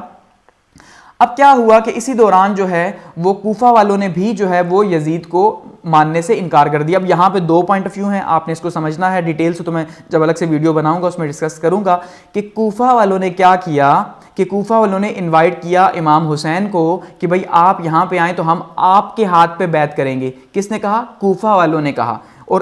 اس وجہ سے امام حسین نے کیا کیا، انہیں کچھ شک تھا مانا جاتا ہے، تو انہوں نے کیا کیا، مسلم بن عقیل جو ہے انہیں بھیجا کہ آپ جائیں اور جا کے حالات دیکھیں کہ کیا واقعی میں جو کوفہ والے ہیں اور یہ جو 18,000 کے قریب جو ہے وہ مجھے خطوط موصول ہوئے ہیں ان کی بیعت کے، تو کیا یہ حقیقت ہے یا یہ حقیقت نہیں۔ اب یہاں پہ بھی دو رائے ہیں، اگر اہل تشیع کی رائے دیکھی جائے تو وہ یہ مانتے ہیں کہ امام حسین کو پہلے سے ہی شک تھا کہ بھئی کوفہ والے جو ہے انہیں دھوکہ دیں گے، اسی وجہ سے وہ خود پہلے نہیں گئے، کیونکہ 18,000 خطوط ایک دم سے نہیں لکھے جا سکتے، لیکن پھر بھی وہ بعد میں گئے، انہیں وہاں پہ شہید کر دیا گیا یا جنگ ہو گئی۔ اور دوسرا پوائنٹ آف ویو یہ ہے کہ وہ نہیں جانتے تھے کہ کوفہ والے ان کے ساتھ غداری کریں گے، تو انہوں نے خیر مسلم بن عقیل کو بھیجا۔ مسلم بن عقیل نے جو ہے اس ٹائم پہ کیا کیا جی، مسلم بن عقیل نے وہاں خط لکھ دیا کہ بھائی جو یہاں کے حالات ہیں وہ ٹھیک ہیں اور یہ آپ کے ہاتھ پہ بیعت کرنے کے لیے تیار ہیں، اور وہ خط لے کے بھیج دیا۔ اس دوران میں پیچھے جو ہے گورنر بھی چینج ہوا، کیونکہ کوفہ میں پہلے مانا جاتا ہے بغاوت ہو رہی تھی، کیونکہ وہ امام حسین کو چاہتے تھے، تو بغاوت کے نتیجے کے طور پہ جو ہے وہ یزید جو ہے اس نے گورنر کو چینج کر کے ابن زیاد کو جو ہے وہ گورنر بنا دیا یہاں پہ۔ تو ابن زیاد نے کیا کیا جی، عقیل جو ہے مسلم بن عقیل، ان کو یہاں پہ قتل کر دیا، ٹھیک ہے، ان کو یہاں پہ شہید کر دیا۔ اس کے بعد کیا ہوا، اب یہ خط آلریڈی جا چکا ہے، خط پہلے مسلم بن عقیل لکھ چکے، لیکن یہاں پہ اس کے بعد زیاد نے ان کو قتل کر دیا۔ اور اس کے بعد کیا ہوا، امام حسین جو ہے وہ اپنے ساتھیوں سمیت یہاں پہنچے، گو کہ وہ وار کے لیے تو آئے نہیں تھے کیونکہ انہیں تو پتہ نہیں تھا، لیکن جب وہ یہاں پہنچے تو کیا ہوا، پہلے تو انہیں ابن زیاد نے داخل ہی نہیں ہونے دیا شام کے اندر کہ بھئی آپ یہاں پہ شام داخل نہیں ہو سکتے، لیکن پھر کیا ہوا کہ پھر وہ داخل تو ہوئے، اور کوفہ والوں نے جو ہے وہ جنہوں نے بلایا تھا وہ سارے کے سارے مکر گئے۔ نتیجے کے طور پہ جو 4,000 کی آرمی تھی، ٹھیک ہے جی، اس نے زیاد کی آرمی اس نے وہاں پہ انہیں گھیر لیا۔ محرم کا مہینہ سٹارٹ ہو چکا تھا اور 10ویں محرم کو وہاں پہ جو ہے ان کے ساتھ پھر جو ان کو شہید کر دیا۔ اب جنگ ان کو کہا نہیں جا سکتا، کیونکہ اگر ہم جنگ کہیں گے تو کیا 72 ساتھیوں کے ساتھ جو ہے وہ جنگ ہو سکتی ہے، تو یہ جنگ کا کوئی اس طرح سے بنتا ہی نہیں۔ یہاں پہ آپ یہ سامنے ایک پکچر کے اندر دیکھیے کہ امام حسین جو ہے وہ مدینہ سے چلے پہلے مکہ، اور اس کے بعد یہاں سے جو ہے وہ ان کا سفر رہا یہاں تک کا، کربلا تک کا۔ تو وہ کہتے ہیں نا کہ آپ کی جو موت کی جگہ ہے وہ آپ کو خود ہی کھینچ کے لاتی ہے، تو بالکل اب یہاں پہ دیکھیے کہ امام حسین کو کس طرح سے جہاں پہ ان کی شہادت لکھی ہوئی تھی تو وہ کس طرح سے وہاں کھینچے چلے آئے، وہ کہ جو ہے یہاں پہ ان کے ساتھ ظلم کیا گیا، وہ ہم دوسری ویڈیو جس میں بناؤں گا اس میں ڈیٹیل سے جو ہے اسے ایکسپلین کروں گا۔ اور اس کے بعد جو فیملی تھی، ٹھیک ہے جی، جو عورتیں تھیں یا بچے وغیرہ تھے تو ان کو جو ہے وہ ساتھ لے کے چلے گئے اور ان کو قید کر دیا۔ اور مانا جاتا ہے کہ جو امام حسین کا جو سر تھا اس کو جو ہے وہ نیزے کے اوپر لگا کے، استغفر اللہ، جو ہے وہ نیزے کے اوپر لگا کے جو ہے وہ یزید کے سامنے پیش کیا گیا، اور یزید اپنے دربار میں امام حسین کے سر سے نعوذ باللہ کھیلتا رہا، ٹھیک ہے، اتنا ظلم یعنی کہ کیا گیا ان کے اوپر۔ تو اب یہ تو ایک چیلنج تھا کہ بھائی جب دو لوگ جو نہیں مان رہے تھے تو ان میں سے ایک جو ہے وہ تو سائڈ پہ ہو گیا، اب دوسرا جو ہے وہ عبداللہ بن زبیر جو ہے وہ موجود تھے، اب ان کی طرف ہوا، لیکن ابھی تک کیونکہ انہوں نے بھی، اب یہ بعد میں ہم دیکھیں گے کہ جو عبداللہ بن زبیر ہیں یہ حجاز کا جو علاقہ تھا یہاں کے یہ خلیفہ بنے، لیکن فی الحال یہ خلیفہ نہیں بنے، انہیں سپورٹ ملی بھی تھی مکہ اور مدینہ کے لوگوں کی، تو وہاں پہ کچھ لوگوں نے ریوالٹ کیا ہوا تھا، تو اس وجہ سے پھر جو دوسری وار ہوئی وہی وار آف را، اس کو مانا جاتا ہے یہ وار 3 دن یہ وار چلتی رہی، اور اس وار میں اتنا ظلم و ستم کیا گیا یہاں تک کہ جو کعبہ ہے اس کو بھی آگ لگائی گئی، نعوذ باللہ جو کعبہ ہے اس کو بھی اس جنگ کے دوران آگ لگائی گئی، اور یہاں پہ جو ہے پھر 3 دن تک لوٹ مار مدینہ میں ہوتی رہی شدید قسم کی، اور اس کے بعد جو ہے یہاں پہ یہ جو بغاوت تھی اس کو بھی فروغ کیا گیا، اور یہاں پہ جو ہے پھر دوبارہ سے کیا ہوا جی، ایک ایبسولوٹ کنٹرول حاصل ہوا یزید کو، لیکن اس کے بعد 643 کے اندر یزید کی جو ہے وہ موت ہو گئی۔ تو یہ یہاں پہ ہمارا دوسرا جو امیہ کا خلیفہ تھا جو بہت ہی جو ہے وہ ڈیزاسٹریس ایک ٹائم گزرا۔ یہ اس پکچر کے اندر آپ یہاں دیکھیے کہ یہ جو ہے نا امام حسین کے جو ہے وہ ماننے والے اور یہ موجود ہیں یہاں پہ، اور سائڈ پہ یہ فوج نے کس طرح سے انہیں یہاں پہ گھرا ہوا ہے۔ آگے بڑھتے ہیں اور بات کرتے ہیں جی عبد الملک بن مروان کی۔ عبد الملک بن مروان جو ہے اس کو بڑا طاقتور جو ہے وہ مانا جاتا تھا اور بہت ہی انفلوئنشل بھی تھا یہ عبد الملک بن مروان، اور اس نے کافی جو ہے وہ حکومت کو طول دیا۔ تو 685 سے لے کے 705 تک جو ہے وہ حکومت رہی عبد الملک بن مروان کی۔ اب یہ مروان کا بیٹا تھا، اور یہ جو اب ڈائنسٹی چلی آ رہی تھی بنو امیہ کی، اور جس کے اندر جو سفیان خاندان تھا، ٹھیک ہے، ابو سفیان کا، وہ ختم ہو چکا تھا اور مروان اس کا پہلا حکمران تھا، اور اب اس کے بعد اس کا جو بیٹا ہے عبد الملک بن مروان وہ سامنے آیا۔ اب یہاں پہ عبد الملک بن مروان کے بارے میں بھی جو ہے وہ دو رائے آپ کو دیکھنے کو ملیں گی، اور دو رائے کیا ہیں؟ ایک رائے تو یہ آپ کو دیکھنے کو ملے گی کہ عبد الملک بن مروان جو ہے وہ بہت ہی ایک زبردست قسم کا جو ہے وہ حکمران رہا، اور اس نے بہت زیادہ ریفارمز کی، بہت زیادہ ایک تو حکومت کو ایکسپینڈ بھی کیا، اور کافی جو ہے وہ بہتر طریقے سے بنو امیہ کی حکومت کو چلایا، خاص کر کے ایسے حالات میں کہ جب بنو امیہ تقریباً اس کی حکومت ختم ہونے کے قریب تھی، لیکن اس نے پھر سے جو ہے ایک نئی روح پھونکی بنو امیہ کے اندر اور اسے آگے لے کے گیا۔ اور دوسری رائے جو ہے وہ دیکھنے کو کیا ملے گی، وہ یہ ہے کہ بھائی عبد الملک بن مروان بھی ایک بہت ہی ظالم قسم کا حکمران تھا، اور اس کے ظلم کی بھی انتہا کوئی نہیں تھی، کیونکہ یہ ظالم اس لیے تھا کیونکہ اس کی فوج کا جو جنرل تھا وہ حجاج بن یوسف تھا، اور حجاج بن یوسف نے جو ہے، جب ہم آگے ڈسکس کریں گے تو دیکھیں گے کس طرح ظلم کیا جو ہے مسلمانوں کے اوپر، اور اس کی پرسنالٹی کیا تھی، ٹھیک ہے۔ تو یہ دو رائے ہمیں یہاں پہ دیکھنے کو ملیں گی۔ اب یہاں پہ اگر ہم یہ دیکھیں کہ حجاج بن یوسف کو جس طرح سے عبد الملک بن مروان نے جو ہے وہ استعمال کیا، باوجود اس کے ایک تو اپوائنٹمنٹ اس طرح سے ہوئی حجاج بن یوسف کی کہ حجاج بن یوسف، اب یہاں پہ ایک بات سمجھیے گا کہ مانا یہ جاتا ہے، جیسے میں پہلے بھی بتا چکا ہوں کہ اس ٹائم پہ جو جنرل بنا کرتا تھا تو اس کے لیے ظالم ہونا بہت زیادہ ضروری تھا بنو امیہ کے اندر، یہ کیونکہ وہ سختی سے حکومت کر رہے تھے، فورس کے تحت حکومت کر رہے تھے، طاقت کا یوز کر کے، تو اس لیے ظالم اگر نہ ہوتا تو لوگوں کو کنٹرول نہ کر سکتا۔ اور دوسرا بات یہ ہے کہ اپنے ہی مسلمانوں کے خلاف جنگیں تھی نا، اب کوئی ظالم نہ ہوتا تو اپنے ہی مسلمانوں کے خلاف جنگیں کیسے کرتا؟ یہ تو حقیقت ہے۔ اس کا مطلب یہ ہے کہ اگر اپنے ہی حکمرانوں کے خلاف جنگیں کرنی ہے، اپنے ہی مسلمانوں کا خون گلا کاٹنا ہے، تو پھر اسے تو ظالم اور سفاک ہونا پڑے گا۔ تو حجاج بن یوسف کس طرح سے بنایا گیا کہ اس نے جو ہے نا اپنے ماں باپ کو بھی قتل کر کے دکھایا، تو تب جو ہے اس کو گورنر بنایا گیا۔ یہ ایک پوائنٹ آف ویو ہے، میں یہ نہیں کہہ رہا کہ ایسا ہی ہوا۔ تو اس میں اب یہ علم کے حوالے سے اگر بات کی جائے تو یہ بہت ہی مانا جاتا ہے نیک تھا جی، بہت اچھا انسان تھا، لیکن پھر جب آگے ہم دیکھتے ہیں کہ کس طرح سے کیریکٹر رہا عبد الملک بن مروان کا، تو پھر ہمیں آگے چیزیں جو ہے کانٹریڈکٹ کرتے ہوئے ملتی ہیں کہ ایسا ہو نہیں سکتا۔ تو تخت نشینے کے بعد کیا ہوا جی؟ اب اگر چیلنجز کی بات کی جائے عبد الملک بن مروان کے انیشیل چیلنجز کی، تو اس میں انٹرنل پرابلمز جو ہیں وہ تو آلریڈی چلے آ رہے تھے، کیونکہ جو امیہ سلطنت تھی وہ بالکل ختم ہونے کے قریب تھی، اور خاص کر کے جو یزید کا جو انسیڈنٹ ہوا تھا، ٹھیک ہے، تو اس میں کیا ہم نے دیکھا کہ یزید نے جو واقعہ کربلا کروایا، تو اس کے بعد جو ہے لوگوں کی بہت بڑی جو ہے وہ تعداد جو ہے وہ مخالف ہو گئی بنو امیہ کے، بہت زیادہ نفرت کرنا شروع ہو گئی بنو امیہ سے، ان خاندان سے، کیونکہ اہل بیت کے ساتھ اتنا زیادہ ظلم کیا گیا کہ اس وجہ سے بہت زیادہ ہیٹ ملی انہیں، تو انہوں نے بھی اتنا ہی زیادہ ظلم و ستم شروع کر دیا۔ اب اس میں سب سے پہلا جو چیلنجز تھا وہ خارجی کا تھا، ٹھیک ہے، وہی جو آلریڈی پیچھے سے ہم دیکھ رہے ہیں کہ جو خارجی ہیں وہ چلے آ رہے ہیں اور وہ مانتے نہیں، اور خاص کر کے بنو امیہ کو تو بالکل نہیں مانتے، ٹھیک ہے، تو ان کے ساتھ انیشیل پیریڈز کے اندر وار ہوئی۔ اور دوسری سائڈ پہ جو ٹرکس تھے، جو پہلے بھی جو ہے وہ سینٹرل ایشیا کے اندر ہم نے کہا تھا کہ جو ہے وہاں پہ پرابلمز کریٹ کر رہے تھے، ترکی کے جو قبیلے تھے، اور دوسری سائڈ پہ جو بربر تھے، بربر جو افریقہ کے اندر قوم ہے اس کو بربر کہا جاتا ہے، تو جو افریقہ کا علاقہ فتح ہوا تھا اس میں جو ہے وہ معاویہ کے زمانے میں، تو وہ اس میں کیا ہوا کہ اس پہ بھی جو ہے وہ بہت زیادہ وہاں کے جو بربر تھے وہ بھی اگینسٹ ہو چکے تھے، تو ان کے خلاف بھی جنگیں لڑنی پڑی، یہاں پہ بغاوتیں آلریڈی ہو رہی تھی، یہ چیلنجز تھے۔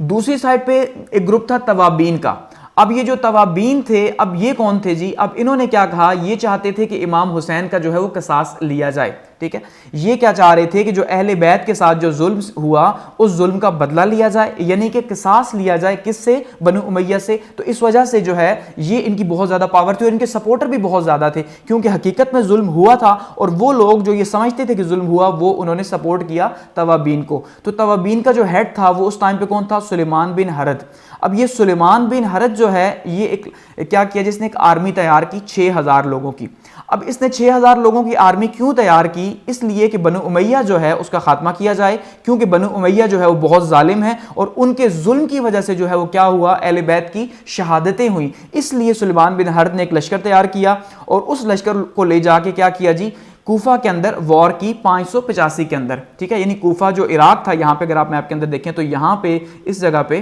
کوفہ میں یہاں پہ کیا کیا جی؟ یہاں پہ جنگ لڑی 585 کے اندر، اور یہاں پہ اس ٹائم پہ جو گورنر تھا بنو امیہ کا وہ کون تھا؟ عبید اللہ بن زیاد۔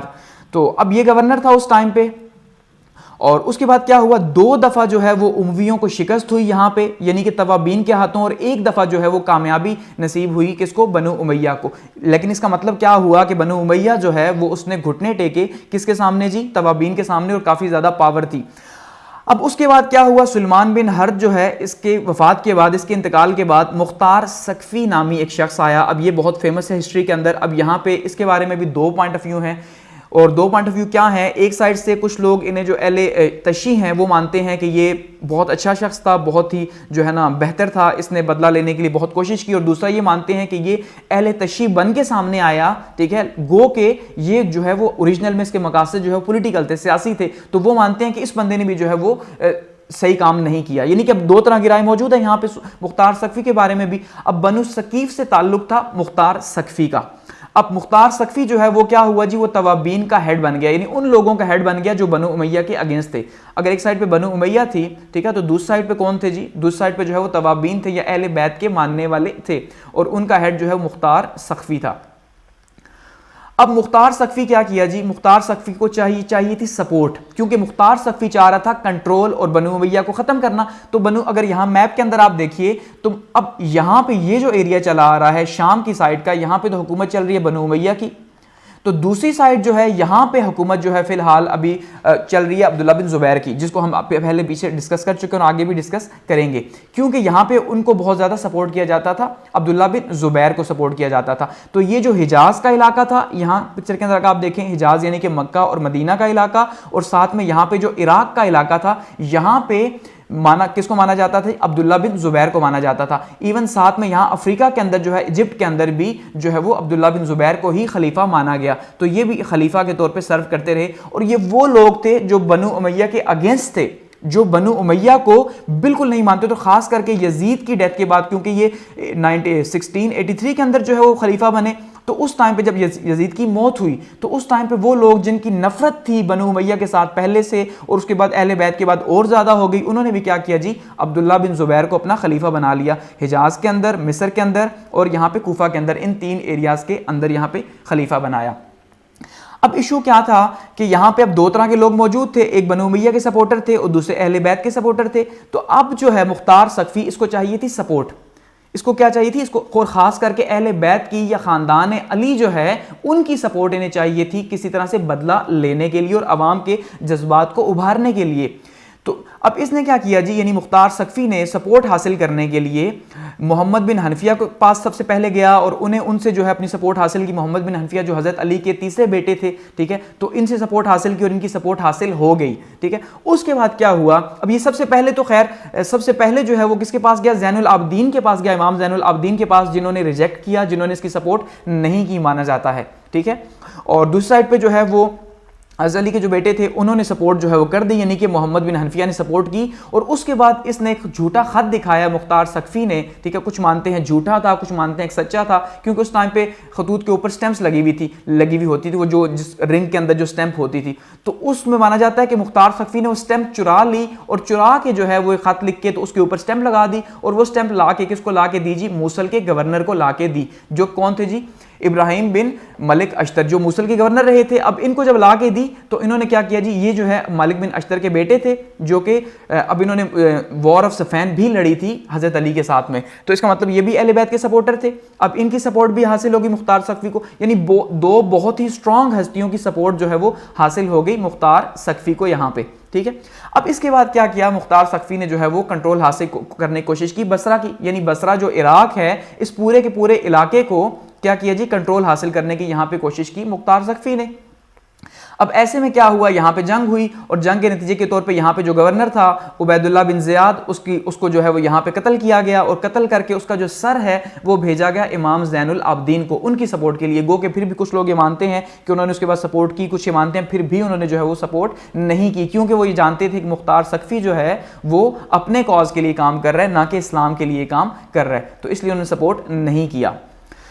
اس کے بعد کیا ہوا، یعنی کہ بصرہ میں اب اس کا مطلب یہ ہے کہ جو امیہ تھا، امیہ خاندان تھا، اس کا تو یہاں پہ کنٹرول لوز ہو گیا، بالکل نہ ہونے کے برابر۔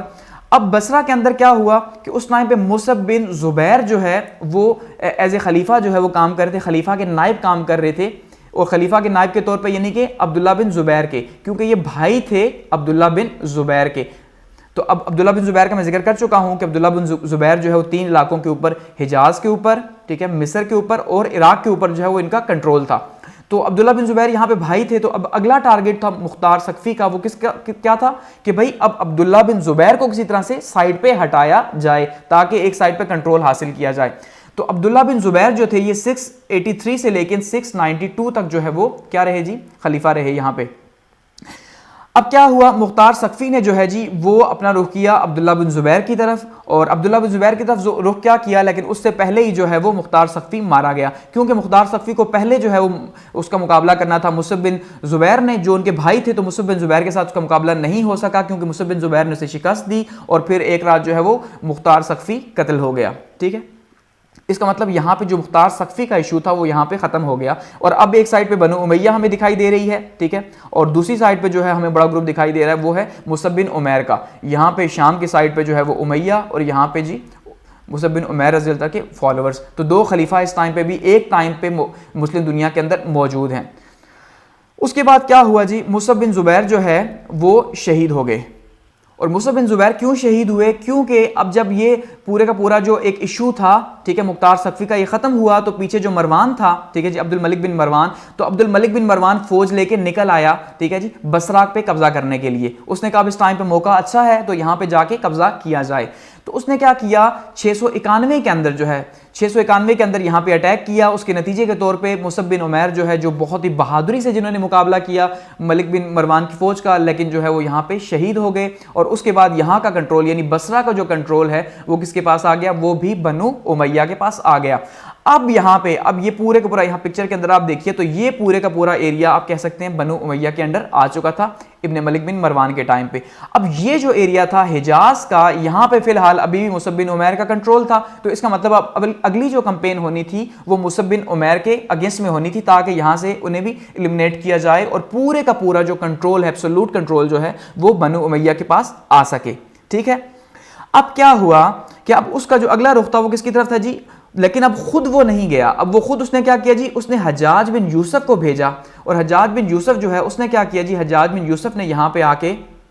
92 یہاں پہ آ کے جو ہے وہ حجاز کے تمام راستوں کو پہلے بلاک کیا. ٹھیک ہے، کیونکہ وہ ویسے ہی بہت ظالم مشہور تھا اور اس کو چن کے بھیجا گیا کیونکہ وہاں پہ ظاہری بات اب اہل بیت کے ماننے والے تھے. تو اہل بیت کے ماننے والوں کے خلاف جنگ کرنا کوئی آسان کام نہیں تھا. ٹھیک ہے، تو اس لیے ایسا ہی ظالم شخص چاہیے تھا. تو حجاج بن یوسف نے کیا کیا جی، یہاں پہ آ کے سارے کا سارا جو ہے بلاکنگ کی سب پہلے جو ہے، اور جتنے بھی راستے جاتے تھے یہاں پہ ان کو بلاک کر دیا. اس کا مطلب جو کھانا پینا ہے، جو ان کا جو سب کچھ کمک ہے وہ سب کچھ بند ہو گیا یہاں پہ. تو اب ایسے میں حالات اتنے خراب ہو گئے کہ جو مکہ کے لوگ تھے یا مدینہ کے جو لوگ تھے انہوں نے جو ہے کچھ کو بائی فورس اور کچھ نے جو ہے وہ مجبور ہو کے سپورٹ کیا حجاج بن یوسف کو اور اس کے کیمپ پہ چلے گئے. ایون یہاں تک کہ عبداللہ بن زبیر جو ہے ان کے اپنے جو بیٹے ہیں، ٹھیک ہے جی، وہ بھی انہیں چھوڑ کے چلے گئے ایسے حالات کے اندر. ٹھیک ہے، اور ایسے حالات میں وہ بھی جب انہیں چھوڑ کے چلے گئے، عبداللہ بن زبیر کو مانا جاتا ہے اپنی والدہ کے پاس گئے اور اپنی والدہ سے جا کے کہا کہ اب آپ بتائیں میں کیا کروں، کہ جب مجھے میرے اپنے بیٹے چھوڑ چکے ہیں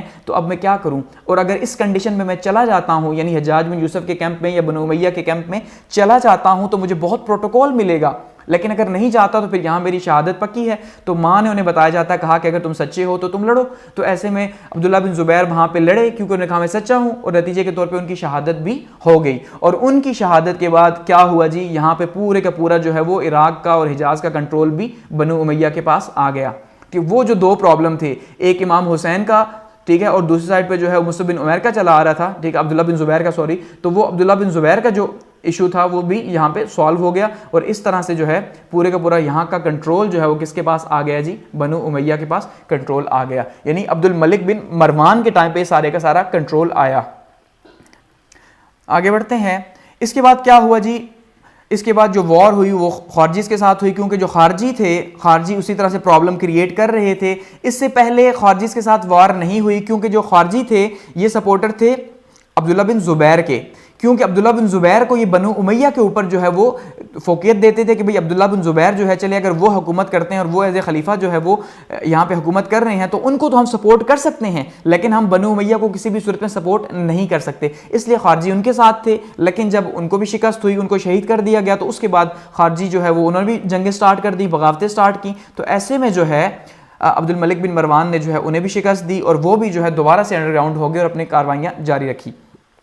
اس کے بعد سیستان کی ایک کمپین نکلی، ٹھیک ہے جی۔ اب سیستان یہاں پہ میپ کے اندر آپ دیکھیں تو یہاں پہ یہ ایران کا آخری جو کونا ہے سیستان کا، یہ جو پاکستان کے بارڈر کے ساتھ، جو بلوچستان کے بارڈر کے ساتھ جو ایریا لگتا ہے وہ سیستان ہے۔ تو یہ کیونکہ بہت دور تھا پہلے ہی پرشین امپائر کے اندر، تو یہاں پہ بغاوتیں سٹارٹ ہو گئی تھی، تو اس وجہ سے یہاں پہ جو ہے بغاوتوں کو کنٹرول کیا گیا اور یہاں پہ جو ہے اس کمپین پہ بھیجا گیا جی حجاج بن یوسف جو ہے اس نے بھیجا اپنے ایک جنرل کو، محمد ابن اشد کو بھیجا۔ اب یہ جو ابن اشد تھے، جب ان کو بھیجا گیا تو ابن اشد نے مانا جاتا ہے وہاں پہ جو ہے ریوالٹ کر دیا، بغاوت کر دی، کیونکہ ابن اشد وہاں پہ جو ہے وہ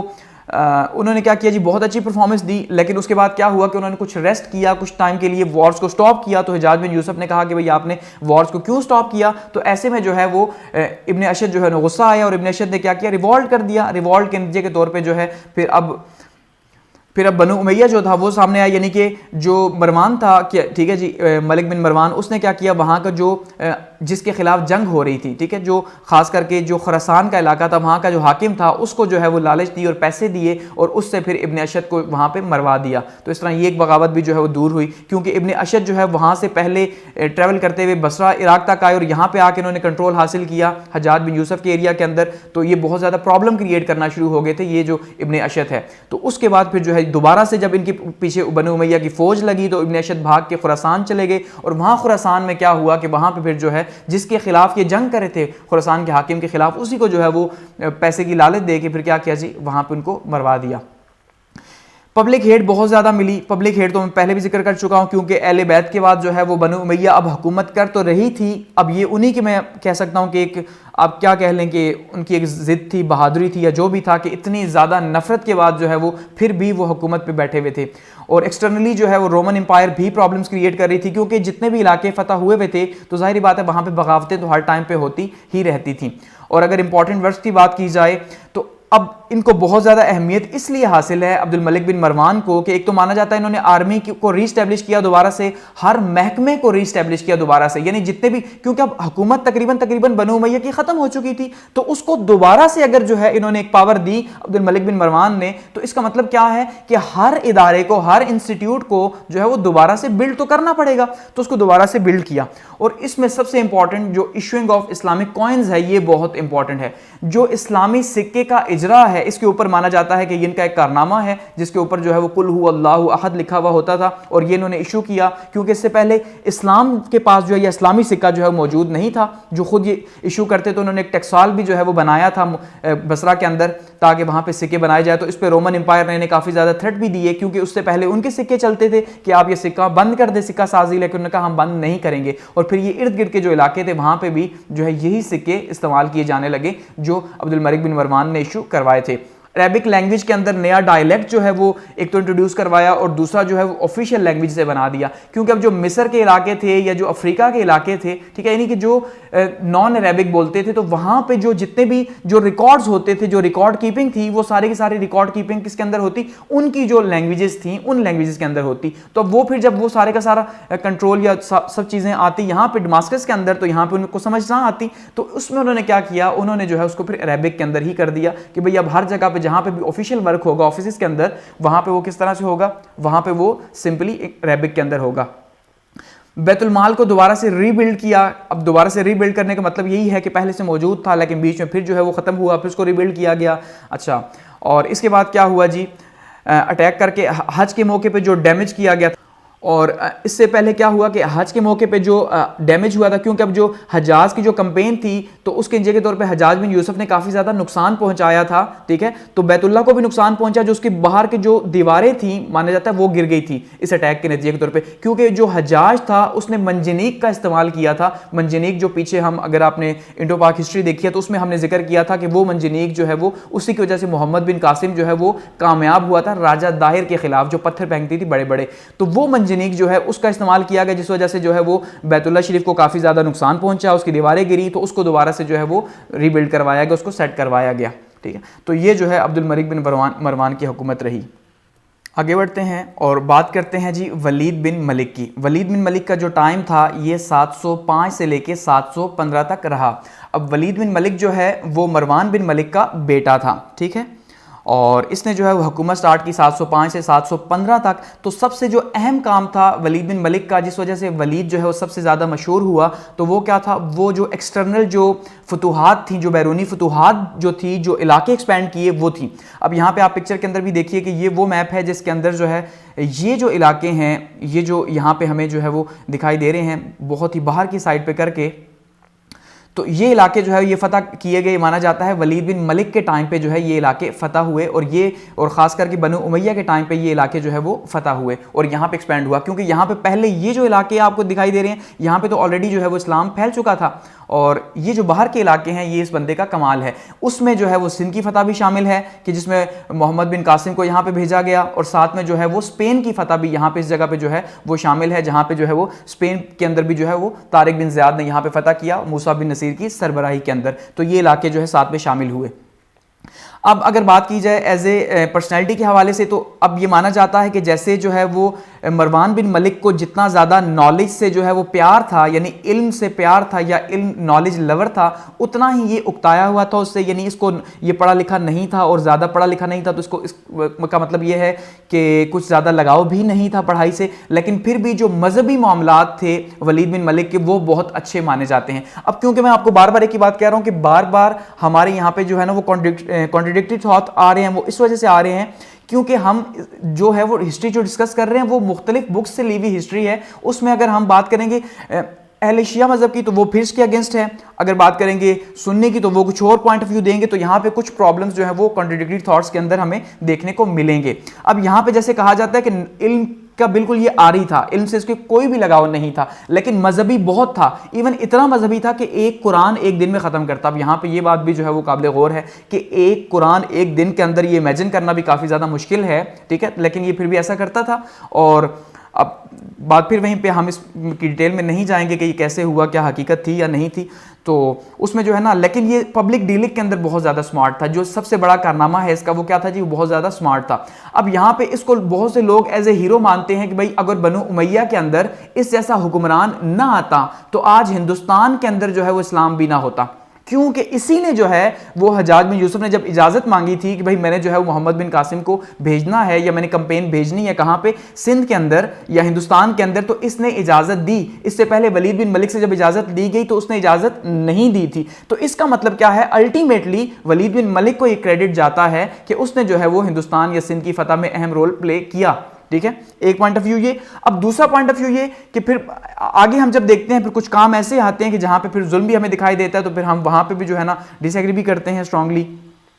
اچھا, اگر بات کریں امپورٹنٹ ورکس کی تو سب سے امپورٹنٹ کیا تھا, پیس اینڈ آرڈر جو ہے اس کو بحال کیا. کیونکہ اب ولید بن ملک نے دوبارہ سے ایک قسم کا ری اسٹیبلش کیا تھا بنو امیہ کو, تب اس کے بیٹے نے جو ہے کیا کیا جی, اس کو دوبارہ سے امن و امان وہاں پہ برقرار رکھا, اور اس کو جو ہے وہ جتنا بھی حکومت جہاں پہ موجود تھی اس میں جو ہے وہ کافی امن بحال ہوا اس دوران.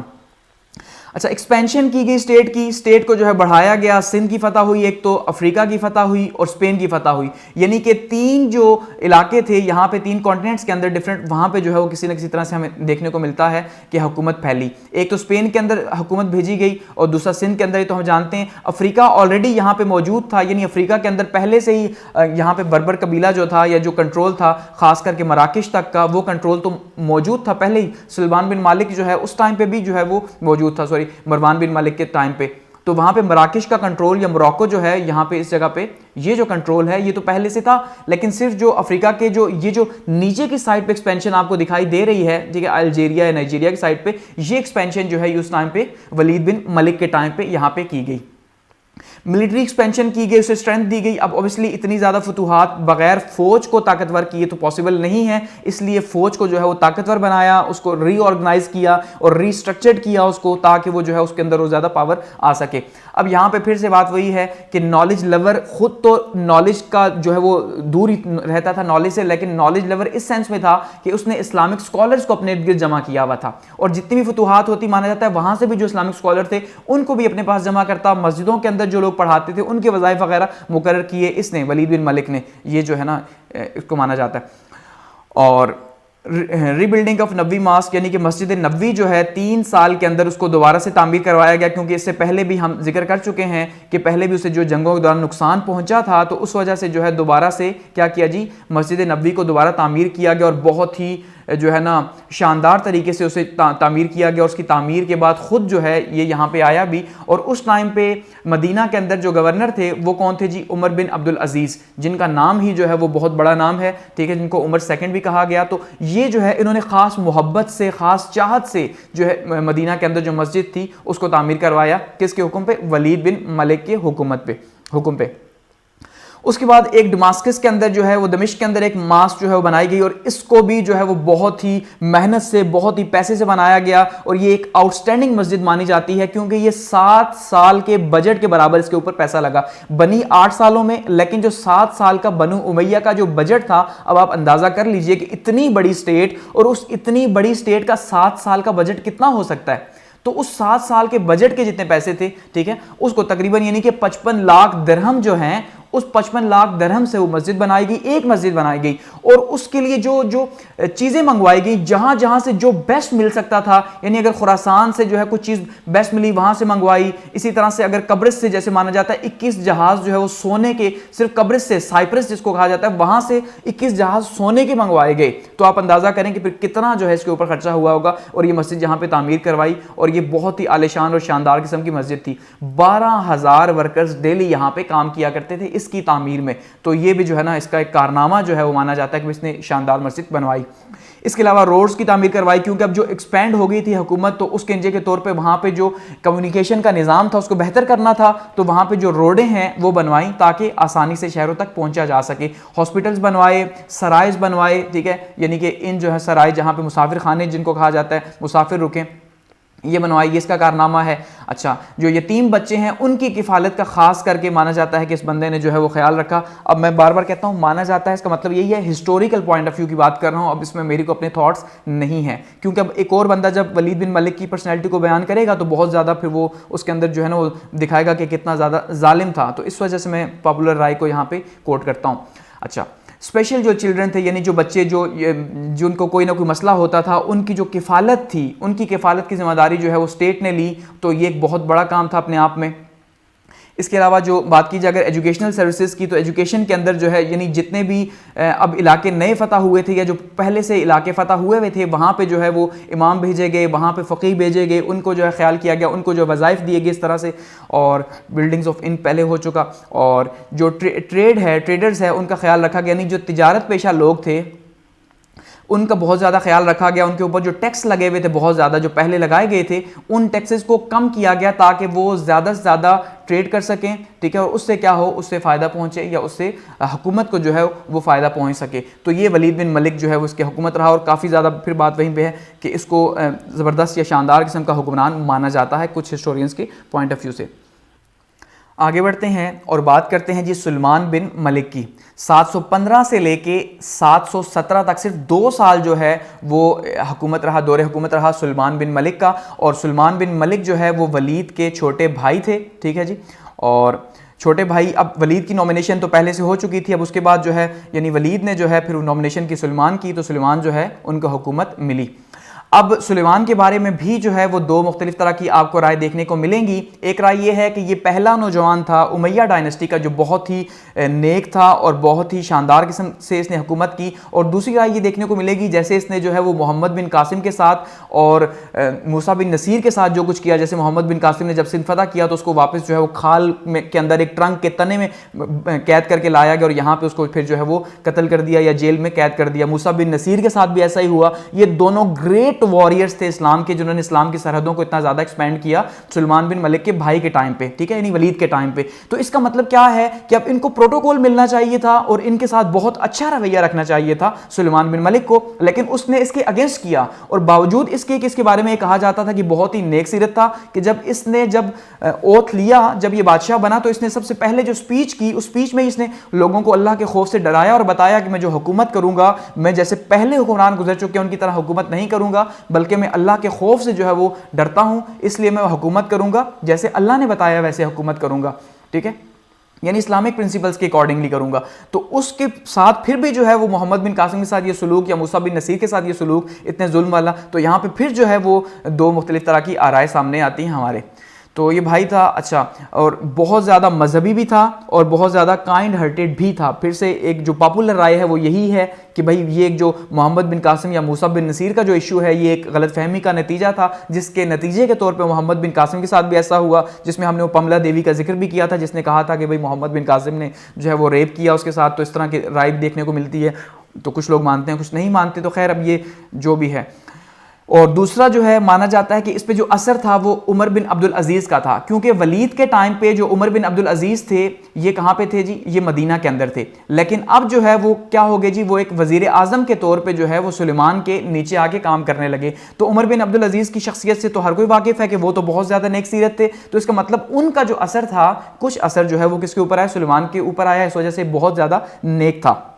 اچھا, کنٹروورسی کی میں نے آپ سے بات کر دی. اور اگر بات کی جائے فتوحات کی کہ کیا فتوحات ہوئیں, 2 ہی سال جو ہے وہ حکومت گزری, اس کا مطلب کو بہت زیادہ عرصہ تو گزارا نہیں. تبرستان کا جو علاقہ تھا سائپرس کا, وہاں پہ, اور جو جرجان کا علاقہ تھا, یہ پہلے سے حضرت عثمان کے ٹائم پہ یہ علاقے ہم نے ذکر کیا تھا کہ یہ فتح ہو چکے تھے, کہ حضرت عثمان نے جو ہے وہ کمپین بھیجی تھی سائپرس کی, ٹھیک ہے, قبرص کو فتح کیا. لیکن اب اس کے بعد ہم نے یہ کہا تھا کہ بغاوتیں بھی ہر ٹائم پہ ہوتی رہیں, کیونکہ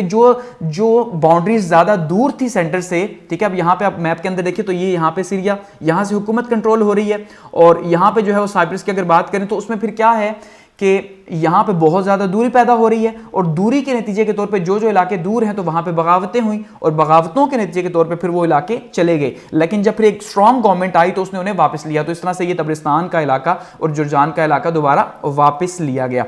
اس کے علاوہ اسی کے دور میں یعنی سلمان بن ملک کے دور میں ایک اور جو ہے وہ کمپین کی گئی, ٹھیک ہے جی, کانسٹینٹینوپل جو ہے, قسطنطنیہ جو ہے, قسطنطنیہ کا محاصرہ کیا گیا. اب قسطنطنیہ کا محاصرہ گو کہ کچھ لوگ مانتے ہیں کہ یہ بہت ہی بڑی بے وقوفی تھی کہ جو کہ فیل ہوا, کیونکہ قسطنطنیہ ایک بہت بڑی طاقت تھی, بیزنٹائن امپائر کا سینٹر تھا, ٹھیک ہے. تو بیزنٹائن امپائر کا سینٹر تھا تو اب اوبیسلی جو ہے نا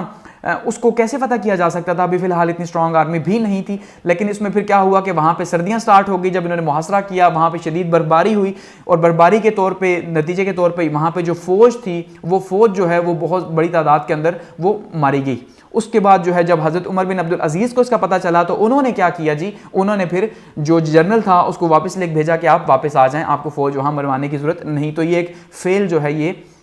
حملہ ہوا. اچھا, اس کے علاوہ جی اگر بات کریں جی تو امپورٹنٹ ورکس کی یا ریفارمز کی, تو اس میں جو ہے وہ سب سے پہلا کام کیا کیا جی, اچھے تعلقات کا آغاز کیا بنو امیہ کے ساتھ. کیونکہ بنو امیہ کے, اب جیسے میں نے کہا بنو امیہ کا تو صرف ہاشم کے خاص کر کے بات کی جائے تو بنو ہاشم کی, تو بنو امیہ جو ہے وہ جب سے حکومت آئی تھی تو اس کے بعد بنو ہاشم کے ساتھ اس کا جو ایک قدرت چلی آ رہی تھی وہ چلی آ رہی تھی, اور ان کو خاص کر کے جو ہے وہ اس کے بعد جو سلسلہ چلتا رہا حضرت علی, پھر حضرت امام حسن حسین, اور پھر اہل بیت کے ساتھ جو ہوا, تو ایک پورے کا پورا ایک سلسلہ تھا, شدید قسم کا سلسلہ تھا, جس میں جو ہے بنو امیہ میں جب بھی جمعے کا خطبہ ہوتا یا جو ہسٹری کی بکس لکھوائی گئیں تو وہ بادشاہوں نے اپنے انڈر لکھوائیں, ٹھیک ہے, بنو امیہ کے بادشاہوں نے. تو اس میں بہت زیادہ لان تان کیا گیا نعوذ باللہ اہل بیت کو, اور ان کے بارے میں بہت غلط باتیں کہی گئیں. ایون مسجدوں کے اندر کھڑے ہو کے جو ہے وہ حضرت علی کی ذات کو یا جو ہے وہ امام, جو جتنے بھی امام تھے ان کو جو ہے برا بلا کہا گیا. کس ٹائم پہ, بنو امیہ کے یا اس سے پہلے جو حکمران آئے تھے ان کے ٹائم پہ بہت برا بلا کہا گیا, اور ان کے ساتھ جو مظالم کیے گئے میں آپ کو آلریڈی بتا چکا ہوں کہ پورے کا پورا ٹاسک دیا جاتا کہ بھائی آپ گھر ڈھونڈیں جن گھروں کے اندر جو اہل بیت ہیں یا خاص کر کے جو اہل تشیع ہیں, ٹھیک ہے, شیعہ حضرات ہیں, ان کو چن چن کے مارا گیا. اور ان کو جو ہے نا, کیونکہ ٹارگٹ یہ تھا کہ بھائی شیعہ کو ختم کرنا ہے, وہ اوبیسلی اب وہ بنو امیہ کے اگینسٹ تھے حضرت عثمان کی وجہ سے, تو اس میں پھر وہ پورے کے اوپر سلسلہ تھا. تو یہاں پہ آ کے سلمان بن ملک جو ہے اس نے آ کے سٹیپ لیا, اور اس نے سب سے پہلے سٹاپ کیا ہر مسجد کے اندر جہاں جہاں خطبہ پڑھا جاتا تھا, انہیں بتایا کہ بھائی جہاں پہ آپ یہ ایڈ کرتے ہو, آپ جہاں پہ لان تان کرتے ہو, ٹھیک ہے, تو وہاں پہ اس لان تان کو ختم کرو. اس کے بعد جو ہے وہ اسلامک اسٹیٹ کے اندر یا خاص کر بنو امیہ کے اندر جو ہے وہ کوئی بھی اہل بیت جو ہے ان کے خلاف بات نہیں کرے گا. کچھ یہ مانتے ہیں ایسا نہیں کیا, کچھ یہ مانتے ہیں کہ ایسا ہی کیا, اور انہوں نے جو ہے وہ سٹاپ کروا دیا لان تان کا. یہ ایک بہت بڑا کام تھا. اس کا مطلب وہ جو نفرت کی ایک فضا چلی آ رہی تھی یا جو ان کے اگینسٹ میں جو شائع ہو چکا تھا ابھی تک لٹریچر, اس کو جو ہے اب سٹاپ کیا گیا کہ مزید اس سے آگے شائع نہیں ہوگا. ٹھیک ہے. اس کے علاوہ کیا کیا جی, اچھا جو اچھے تعلقات رکھے بنو قریش کے ساتھ, تو قریش کو کیا کیا جی, انہوں نے نوازشیں کی. قریش کو نوازشیں مطلب ظاہری بات ہے, جب جو خاندان ہوتا ہے تو خاندان جو بادشاہ ہوتا ہے وہ کیا کرتا ہے, اس کو پوسٹ دیتا ہے, اس کو پوزیشنز دیتا ہے, یا اس کو خاص کر کے تحفے تحائف جو ہے وہ دیے جاتے ہیں. تو یہ تحفے تحائف دیے, وہ ایکسچینج ہوئے, اس سے مطلب وہ جو ایک پورے کا پورا کولڈ وار کا جو ایرا چلا آ رہا تھا تو وہ جو ہے وہ اینڈ ہوا, اور کچھ نہ کچھ تعلقات بہتر ہوئے. اسکالرشپس دی گئیں قریشی کو, ٹھیک ہے جی, جتنے بھی قریش تھے یعنی ان کو خاص خیال رکھا گیا, اور مکہ جو ہے وہاں پہ ان کا جتنے بھی لوگ تھے ان کو جو ہے اسکالرشپس دی گئیں. اسی طرح سے مکہ کے اندر جو ہے وہ ایک تالاب جو ہے وہ چشمہ بنایا گیا, میٹھے پانی کا چشمہ جو ہے وہ وہاں پہ جاری کروایا. رملہ سٹی جو تھا یہ پیلسٹائن کے اندر, اس کو بنایا, یہ ایک بہت بڑا کارنامہ ہے. یہ جو رملہ سٹی ہے, اب یہاں پہ کہا جاتا ہے کہ جو سلمان تھا اس نے جو حکومت کی, جو اس کا کیپٹل تھا وہ رملہ سٹی اس نے شفٹ کر دیا تھا. کچھ یہ مانتے ہیں رملہ سٹی کے اندر شفٹ نہیں کیا, لیکن جس ٹائم پہ یہ گورنر تھا, ٹھیک ہے, پیلسٹائن کا, تو اس ٹائم پہ اس نے رملہ سٹی جو ہے وہاں پہ بنایا تھا, یہ فاؤنڈ کرایا تھا, کہ اس ٹائم پہ یہ تھا ہی نہیں, تو اس ٹائم پہ وہاں پہ بلڈنگز وغیرہ بنوائیں, اور جب یہ خود بعد میں جو ہے وہ بنا ہیڈ بنا, تو اس نے کیا کیا, رملہ سٹی کے اندر مزید عمارتیں بنوائیں اور اپنا کیپٹل بھی وہیں پہ شفٹ کیا, جو کہ آج بہت بڑا شہر ہے فلسطین کے اندر. اور اس کے بعد اس کا سب سے بڑا کارنامہ جو مانا جاتا ہے سلمان بن ملک کا, وہ اناؤنسمنٹ ہے. وہ کس کی اناؤنسمنٹ ہے, عمر بن عبدالعزیز کی, کہ عمر بن عبدالعزیز جو ہے اگر ان کو جو ہے وہ کیا گیا, نومینیٹ کیا ایز اے خلیفہ نیکسٹ, تو وہ کس نے کیا جی, سلمان بن ملک نے کیا. تو یہ ان کا بہت کارنامہ ایک مانا جاتا ہے. تو یہ جو نومینیشن تھی حضرت عمر بن عبدالعزیز کی, یہ جو ہے وہ بہت زیادہ جو ہے وہ امپورٹنٹ مانی جاتی ہے, کیونکہ اب جیسے میں نے کہا کہ حضرت عمر بن عبدالعزیز جو ہے ان کو ایز اے وہ خلیفہ مانا جاتا ہے کہ جن کو مانا جاتا ہے کہ وہ خلیفہ تھے, یا عمر سیکنڈ بھی ان کو کہا جاتا ہے, کہ یہ جو آغاز کیا تھا سلمان بن ملک نے کہ بھئی اب آپ نے لاؤڈ سپیکرز کے اندر یا ایسی جگہوں پہ جو ہے وہ اہل بیت کے ساتھ اس طرح کی بات نہیں کرنی, یا ان کے اگینسٹ میں بات نہیں کرنی, تو وہ صحیح جو ہے اس کو عمل کیا گیا, نافذ کیا گیا, وہ حضرت عمر بن عبدالعزیز کے زمانے میں کیا گیا, کہ جب تمام نفرت جو ہے وہ ختم کی گئی. آگے بڑھتے ہیں اور بات کرتے ہیں حضرت عمر بن عبدالعزیز کی. تو ان کا جو دور رہا وہ 1717 سے 1720 تک 3 سال رہا, ٹھیک ہے, پہلے 2 سال, اور اب یہاں پہ دیکھا ہم نے یہ تقریباً 3 سال نہیں بنتا, 2.5 سال کا یہ جو ہے وہ دور رہا. ان 2.5 سالوں کے اندر جو ہے وہ کیا کیا امپورٹنٹ ورکس ہوئے. تو اس میں اب ایکسپینشن وغیرہ کا تو کوئی اتنا امپورٹنٹ نہیں ہوا, کیونکہ حضرت عمر بن عبدالعزیز کو اس کی شوق تھی ہی نہیں, بلکہ انہوں نے کیا کیا, جو انہوں نے حکومت کی, تو انہوں نے جو اسلام جو اس ٹائم پہ جا چکا تھا حکومت کے اندر سے, اور بنو امیہ خاص کر کے جو اسلام کو بھول چکی تھی, ٹھیک ہے, اور جو اوریجنل اسلام تھا اس کو بھول چکی تھی, اس کی جو ایسنس تھی, اس کی جو روح تھی, اس روح کو دوبارہ سے بحال کرنے میں کیا کیا جی, حضرت عمر بن عبدالعزیز نے بہت زیادہ امپورٹنٹ رول پلے کیا. اسی وجہ سے ان کو عمر سیکنڈ کہا جاتا ہے, یعنی کہ عمر ثانی کہا گیا حضرت عمر بن عبدالعزیز کو, یا ایون 5th خلیفہ بھی کچھ لوگ انہیں مانتے ہیں. جیسے کچھ لوگ 5th خلیفہ حضرت حسن کو بھی مانتے ہیں, کچھ 5th خلیفہ امیر معاویہ کو مانتے ہیں, ٹھیک ہے, اس طرح سے کچھ 5th خلیفہ جو ہے وہ حضرت عمر بن عبدالعزیز کو مانتے ہیں, کہ انہوں نے جو رول پلے کیا وہ ایز اے خلیفہ ہی پلے کیا, اور ایز اے 5th خلیفہ جو ہے وہ پلے کیا, کیونکہ انہوں نے اپنے لیے کچھ نہیں بنایا, ٹھیک ہے, اپنے لیے کچھ نہیں بنایا, اپنے بچوں کے لیے کچھ نہیں بنایا, بلکہ اسٹیٹ کے لیے بہت زیادہ کیا. یہ اس سے پہلے مدینہ کے گورنر بھی رہے, اور اس کے بعد جو ہے پھر یہ پرائم منسٹر کے عہدے پہ بھی رہے سلمان بن ملک کے, تو اس کا مطلب یہ حکومت میں تو شامل تھے, کہیں نہ کہیں کام تو ہو رہا تھا. اور اگر بات کی جائے کیریکٹر کی, تو انہوں نے کیا کیا جی, میٹیریل لائف چھوڑ دی. جیسے ہی یہ اناؤنس ہوئے, اس سے پہلے بھی یہ بہت زیادہ نیک تھے, بہت زیادہ نیک, تو اس کے بعد بھی انہوں نے کیا کیا جی, مادی لائف چھوڑ دی. ان کے بارے میں بہت سے علماء نے پھر رائے دی, خاص کر کے اس ٹائم پہ جو ہے وہ مانا جاتا ہے کہ جتنے بھی موجود تھے بڑے بڑے علماء, انہوں نے بھی یہ کہا کہ بھائی یہ پہلا شخص ہے جس نے مادی زندگی جو بازو کھولے سے بلا رہی ہے, یعنی عمر بن عبدالعزیز اب بادشاہ بن چکے ہیں, اور انہیں بلا رہی ہے کہ بھائی وہ اور زیادہ عیاشی کریں, لائف کو اور زیادہ کریں, تو انہوں نے وہ چھوڑ دیا سب کچھ. ایون پہلے بھی جو اپنا جو وہ خرچ نکالتے تھے وہ بھی چھوڑ دیا. اب اتنا زیادہ جو ہے وہ اللہ والے ہو گئے, یا انہوں نے جو ہے نا اسٹیٹ کے لیے سب کچھ جو ہے وہ سیکریفائس کر دیا, میٹیریل لائف کو چھوڑ دیا. مورل ویلیوز کے اوپر بات کی, یعنی اخلاقی قدریں جو گر چکی تھیں ان کو بحال کیا دوبارہ سے, اور ایکویلٹی کی بات کی, برابری کی بات کی. اب یہاں پہ برابری بڑا امپورٹنٹ ہے. برابری اس لیے امپورٹنٹ ہے کہ جب سے بنو امیہ کی حکومت آئی تھی تو ہم نے ایک کامن چیز دیکھی تھی جس کا ہم ذکر کر رہے ہیں, ظلم. جو ہسٹری کے اندر ہمیں دیکھنے کو ملتا ہے کہ انہوں نے ظلم کیا, یہ ظلم کے ساتھ حکومت کی تاکہ سپریس کیا جا سکے نیچے والے لوگوں کو, کیونکہ جب تک وہ انہیں دبایا نہیں جائے گا تو کیا ہوگا کہ وہ مانیں گے نہیں بنو امیہ کو, کیونکہ بہت بڑا جو ہے نا ان کے اگینسٹ میں محاذ کھلا ہوا تھا. لیکن حضرت عمر بن عبدالعزیز نے جو ہے وہ کیا کیا جی, وہ سب کو ایکویلٹی دی, سب کو برابر کیا, چاہے وہ قریشی ہے, قریشی کے اندر ہاشم ہے, بنو امیہ ہے, سب ہے, اپنی طرف سے انہوں نے سب کے ساتھ اچھے تعلقات رکھے, بجائے اس کے کہ وہ یہ کہتے کہ یہ شیعہ یا یہ اس کے ساتھ ایسا نہیں ہوگا, ایسا انہوں نے نہیں کیا. پراپرٹی کے بہت زیادہ اگینسٹ تھے، یعنی کہ جو جائیداد بنانا ہے، جو خاص کر کے انہوں نے بہت زیادہ تنقیدیں کی. اور ایک پوائنٹ آف ویو یہ بھی ہے کہ انہوں نے جو ہے وہ پرانے جو حکمران گزر چکے تھے ان کی قبریں کھدوائیں اور قبریں کھدوا کے ان کو دکھایا کہ بھائی ان کے جو منہ تھے وہ جو قبلہ تھا اس کی طرف سے جو ہے پھر چکے تھے. تو اس کا مطلب یہ بتانا چاہ رہے تھے کہ ان لوگوں نے اپنے لیے جائیدادیں بنائی، اپنے لیے حکومت کی، تو اس وجہ سے ان کے جو منہ ہیں وہ قبلہ کی سائڈ سے پھر چکے ہیں. تو کہا کہ جب اپنے بچوں کو کہا کہ جب میں بھی مر جاؤں تو میری قبر کو بھی اسی طرح سے قبر کشائی کرنا اور دیکھنا کہ کیا میرا منہ بھی جو ہے وہ قبلہ سے پھر چکا ہے، اور اگر پھر چکا تو سمجھ لینا کہ میں نے بھی جو ہے وہ اپنے لیے مال بنایا، نہ کہ اپنے عوام کے لیے کام کیا. تو اب اندازہ کریں، اب یہ ایک رائے ہے، اب اس میں کتنی سچائی ہے، لیکن اس میں کوئی شک نہیں کہ ان کا جو کیریکٹر تھا، جو مورل اتھارٹی تھی، وہ بنو امیہ کے اندر کسی کی ایسی نہیں گزری. تو پراپرٹی کے اگینسٹ تھے. انہوں نے کیا کیا جی؟ سب سے پہلے وہ کہتے ہیں نا کہ اپنے آپ سے سٹارٹ کرنا. تو انہوں نے اکاؤنٹیبلٹی کے اوپر بہت زیادہ فوکس کیا، احتساب کے اوپر، کہ انہوں نے احتساب سٹارٹ کر دیا کہ بھئی پراپرٹی میں بھی نہیں رکھوں گا، جائیداد میں بھی نہیں بناؤں گا، اور جائیداد میرے خاندان میں بھی کوئی نہیں بنائے گا، اور جو آلریڈی بنا چکے ہیں ان کو بھی جو ہے انہوں نے کہا کہ آپ واپس کریں. ان سے واپس لی گئی. یہاں تک مانا گیا کہ انہوں نے جس ٹائم پہ یہ اناؤنسمنٹ کی تو صبح مسجد میں گئے، فجر کی نماز سے لے کے ظہر تک کا جو ٹائم تھا یہ کیا کرتے، ان کے پاس جو انہیں تحفے تحائف ملے ہوئے تھے اس سے پہلے ایز اے گورنرشپ کے اندر، ٹھیک ہے، مدینہ کے اندر، یا ایز اے پرائم منسٹر جو کچھ انہیں ملا ہوا تھا، یہ وہ کاغذ لیتے، ان کاغذوں کو پڑھتے، ان کے اصلی مالکوں کو واپس کرتے اور انہیں پھاڑتے جاتے. ٹھیک ہے، اور یہ فجر سے لے کے ظہر تک یہ اتنا پورے کا پورا پروگرام چلتا رہا. پھر اپنے خاندان والوں کو کہا کہ آپ نے جس کی پراپرٹیز لی ہوئی ہیں واپس کرو. جتنے گورنرز تھے ان گورنرز کو کہا کہ آپ نے کسی غریب کا مال کھایا ہوا ہے، جو پراپرٹی لی ہوئی ہے وہ ساری پراپرٹی آپ بھی واپس کرو. ٹھیک ہے، وہ ساری کی ساری پراپرٹی ان لوگوں کو واپس کرو، اور ان لوگوں نے واپس کی. اس وجہ سے جو ہے انہیں بہت زیادہ مانا جاتا ہے. اور اس کے علاوہ جو میں نے لاسٹ بات کی تھی سلمان بن ملک کی، کہ اس نے جو ہے وہ سٹاپ کروا دیا کہ جو اہل بیت کے اوپر جو کرٹیسزم ہوتا تھا، ٹھیک ہے، بنو امیہ کے دور کے اندر، تو اس کو صحیح اصلی جو شکل دی وہ کس نے دی؟ عمر بن عبدالعزیز نے دی، کہ یہاں پہ آ کے وہ سارے کا سارا جو معاملہ ہے وہ سٹاپ کروایا کہ اب اس کے بعد کوئی بھی جو ہے وہ اہل بیت کے معاملے میں نہیں بولے گا، ان کے بارے میں کوئی بات نہیں کرے گا، ان کی شان میں گستاخی نہیں کرے گا. اس کے علاوہ جو فدق کا جو گارڈن تھا، جو فدق کا باغ جو تھا، ٹھیک ہے، یہ اب پورا اب اس کو ہم یہاں پہ ڈسکس نہیں کریں گے، پورا جو ہے نا اس کے اوپر اہل تشیع کی اپنی رائے ہے اور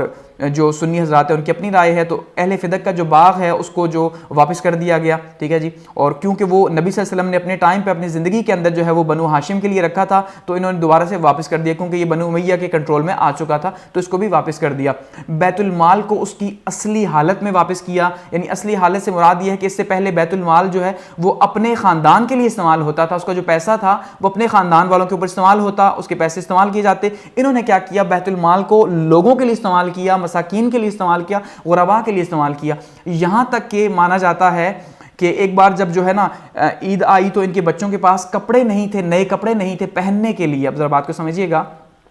تو ان کے بچوں نے کہا کہ آپ جو ہے وہ ہمیں، وہ کافی ناراض ہوئے ان سے کہ آپ بادشاہ ہیں، خود حکمران ہیں، خلیفہ ہیں، لیکن آپ کے بچوں کے پاس ہی نہیں. تو انہوں نے کہا کہ میں تمہیں یہ ورثہ نہیں دینا چاہتا، میں تمہیں علم کا ورثہ دینا چاہتا ہوں، خدا سے ڈرانا چاہتا ہوں. تو خیر انہوں نے بچوں نے جب فورس کیا تو انہوں نے کہا اچھا میں ایسا کرتا ہوں کہ پھر ایڈوانس میں جو ہے وہ میں جو تنخواہ لے رہا ہوں اگلے ماہ کی وہ لیتا ہوں. تو انہوں نے جو ہے وہ بیت المال کو وہاں خط لکھا کہ بھائی مجھے اس طرح سے پیسے دیے جائیں اگلے مہینے کے ایڈوانس. تو وہاں پہ جو اس ٹائم پہ جو چلا رہا تھا، جو یعنی کہ ہیڈ کر رہا تھا، فائنانس منسٹر تھا، اس نے کیا کیا جس نے کہا آپ مجھے لکھ کے دے دیں کہ آپ اگلے مہینے تک زندہ رہیں گے تو میں آپ کو ایڈوانس دے دیتا ہوں. اس کا مطلب یہ ہے کہ وہ بھی نہیں ملا، کہ یہ خود انہوں نے کہا ہوا تھا کہ میرے ساتھ جو بھی ہو اسی طرح سے برتاؤ رکھنا ہے، برابری والا، ایکویلٹی والا، جیسے دوسرے لوگوں کے ساتھ ہے. ادروائز اگر یہ کہا جاتا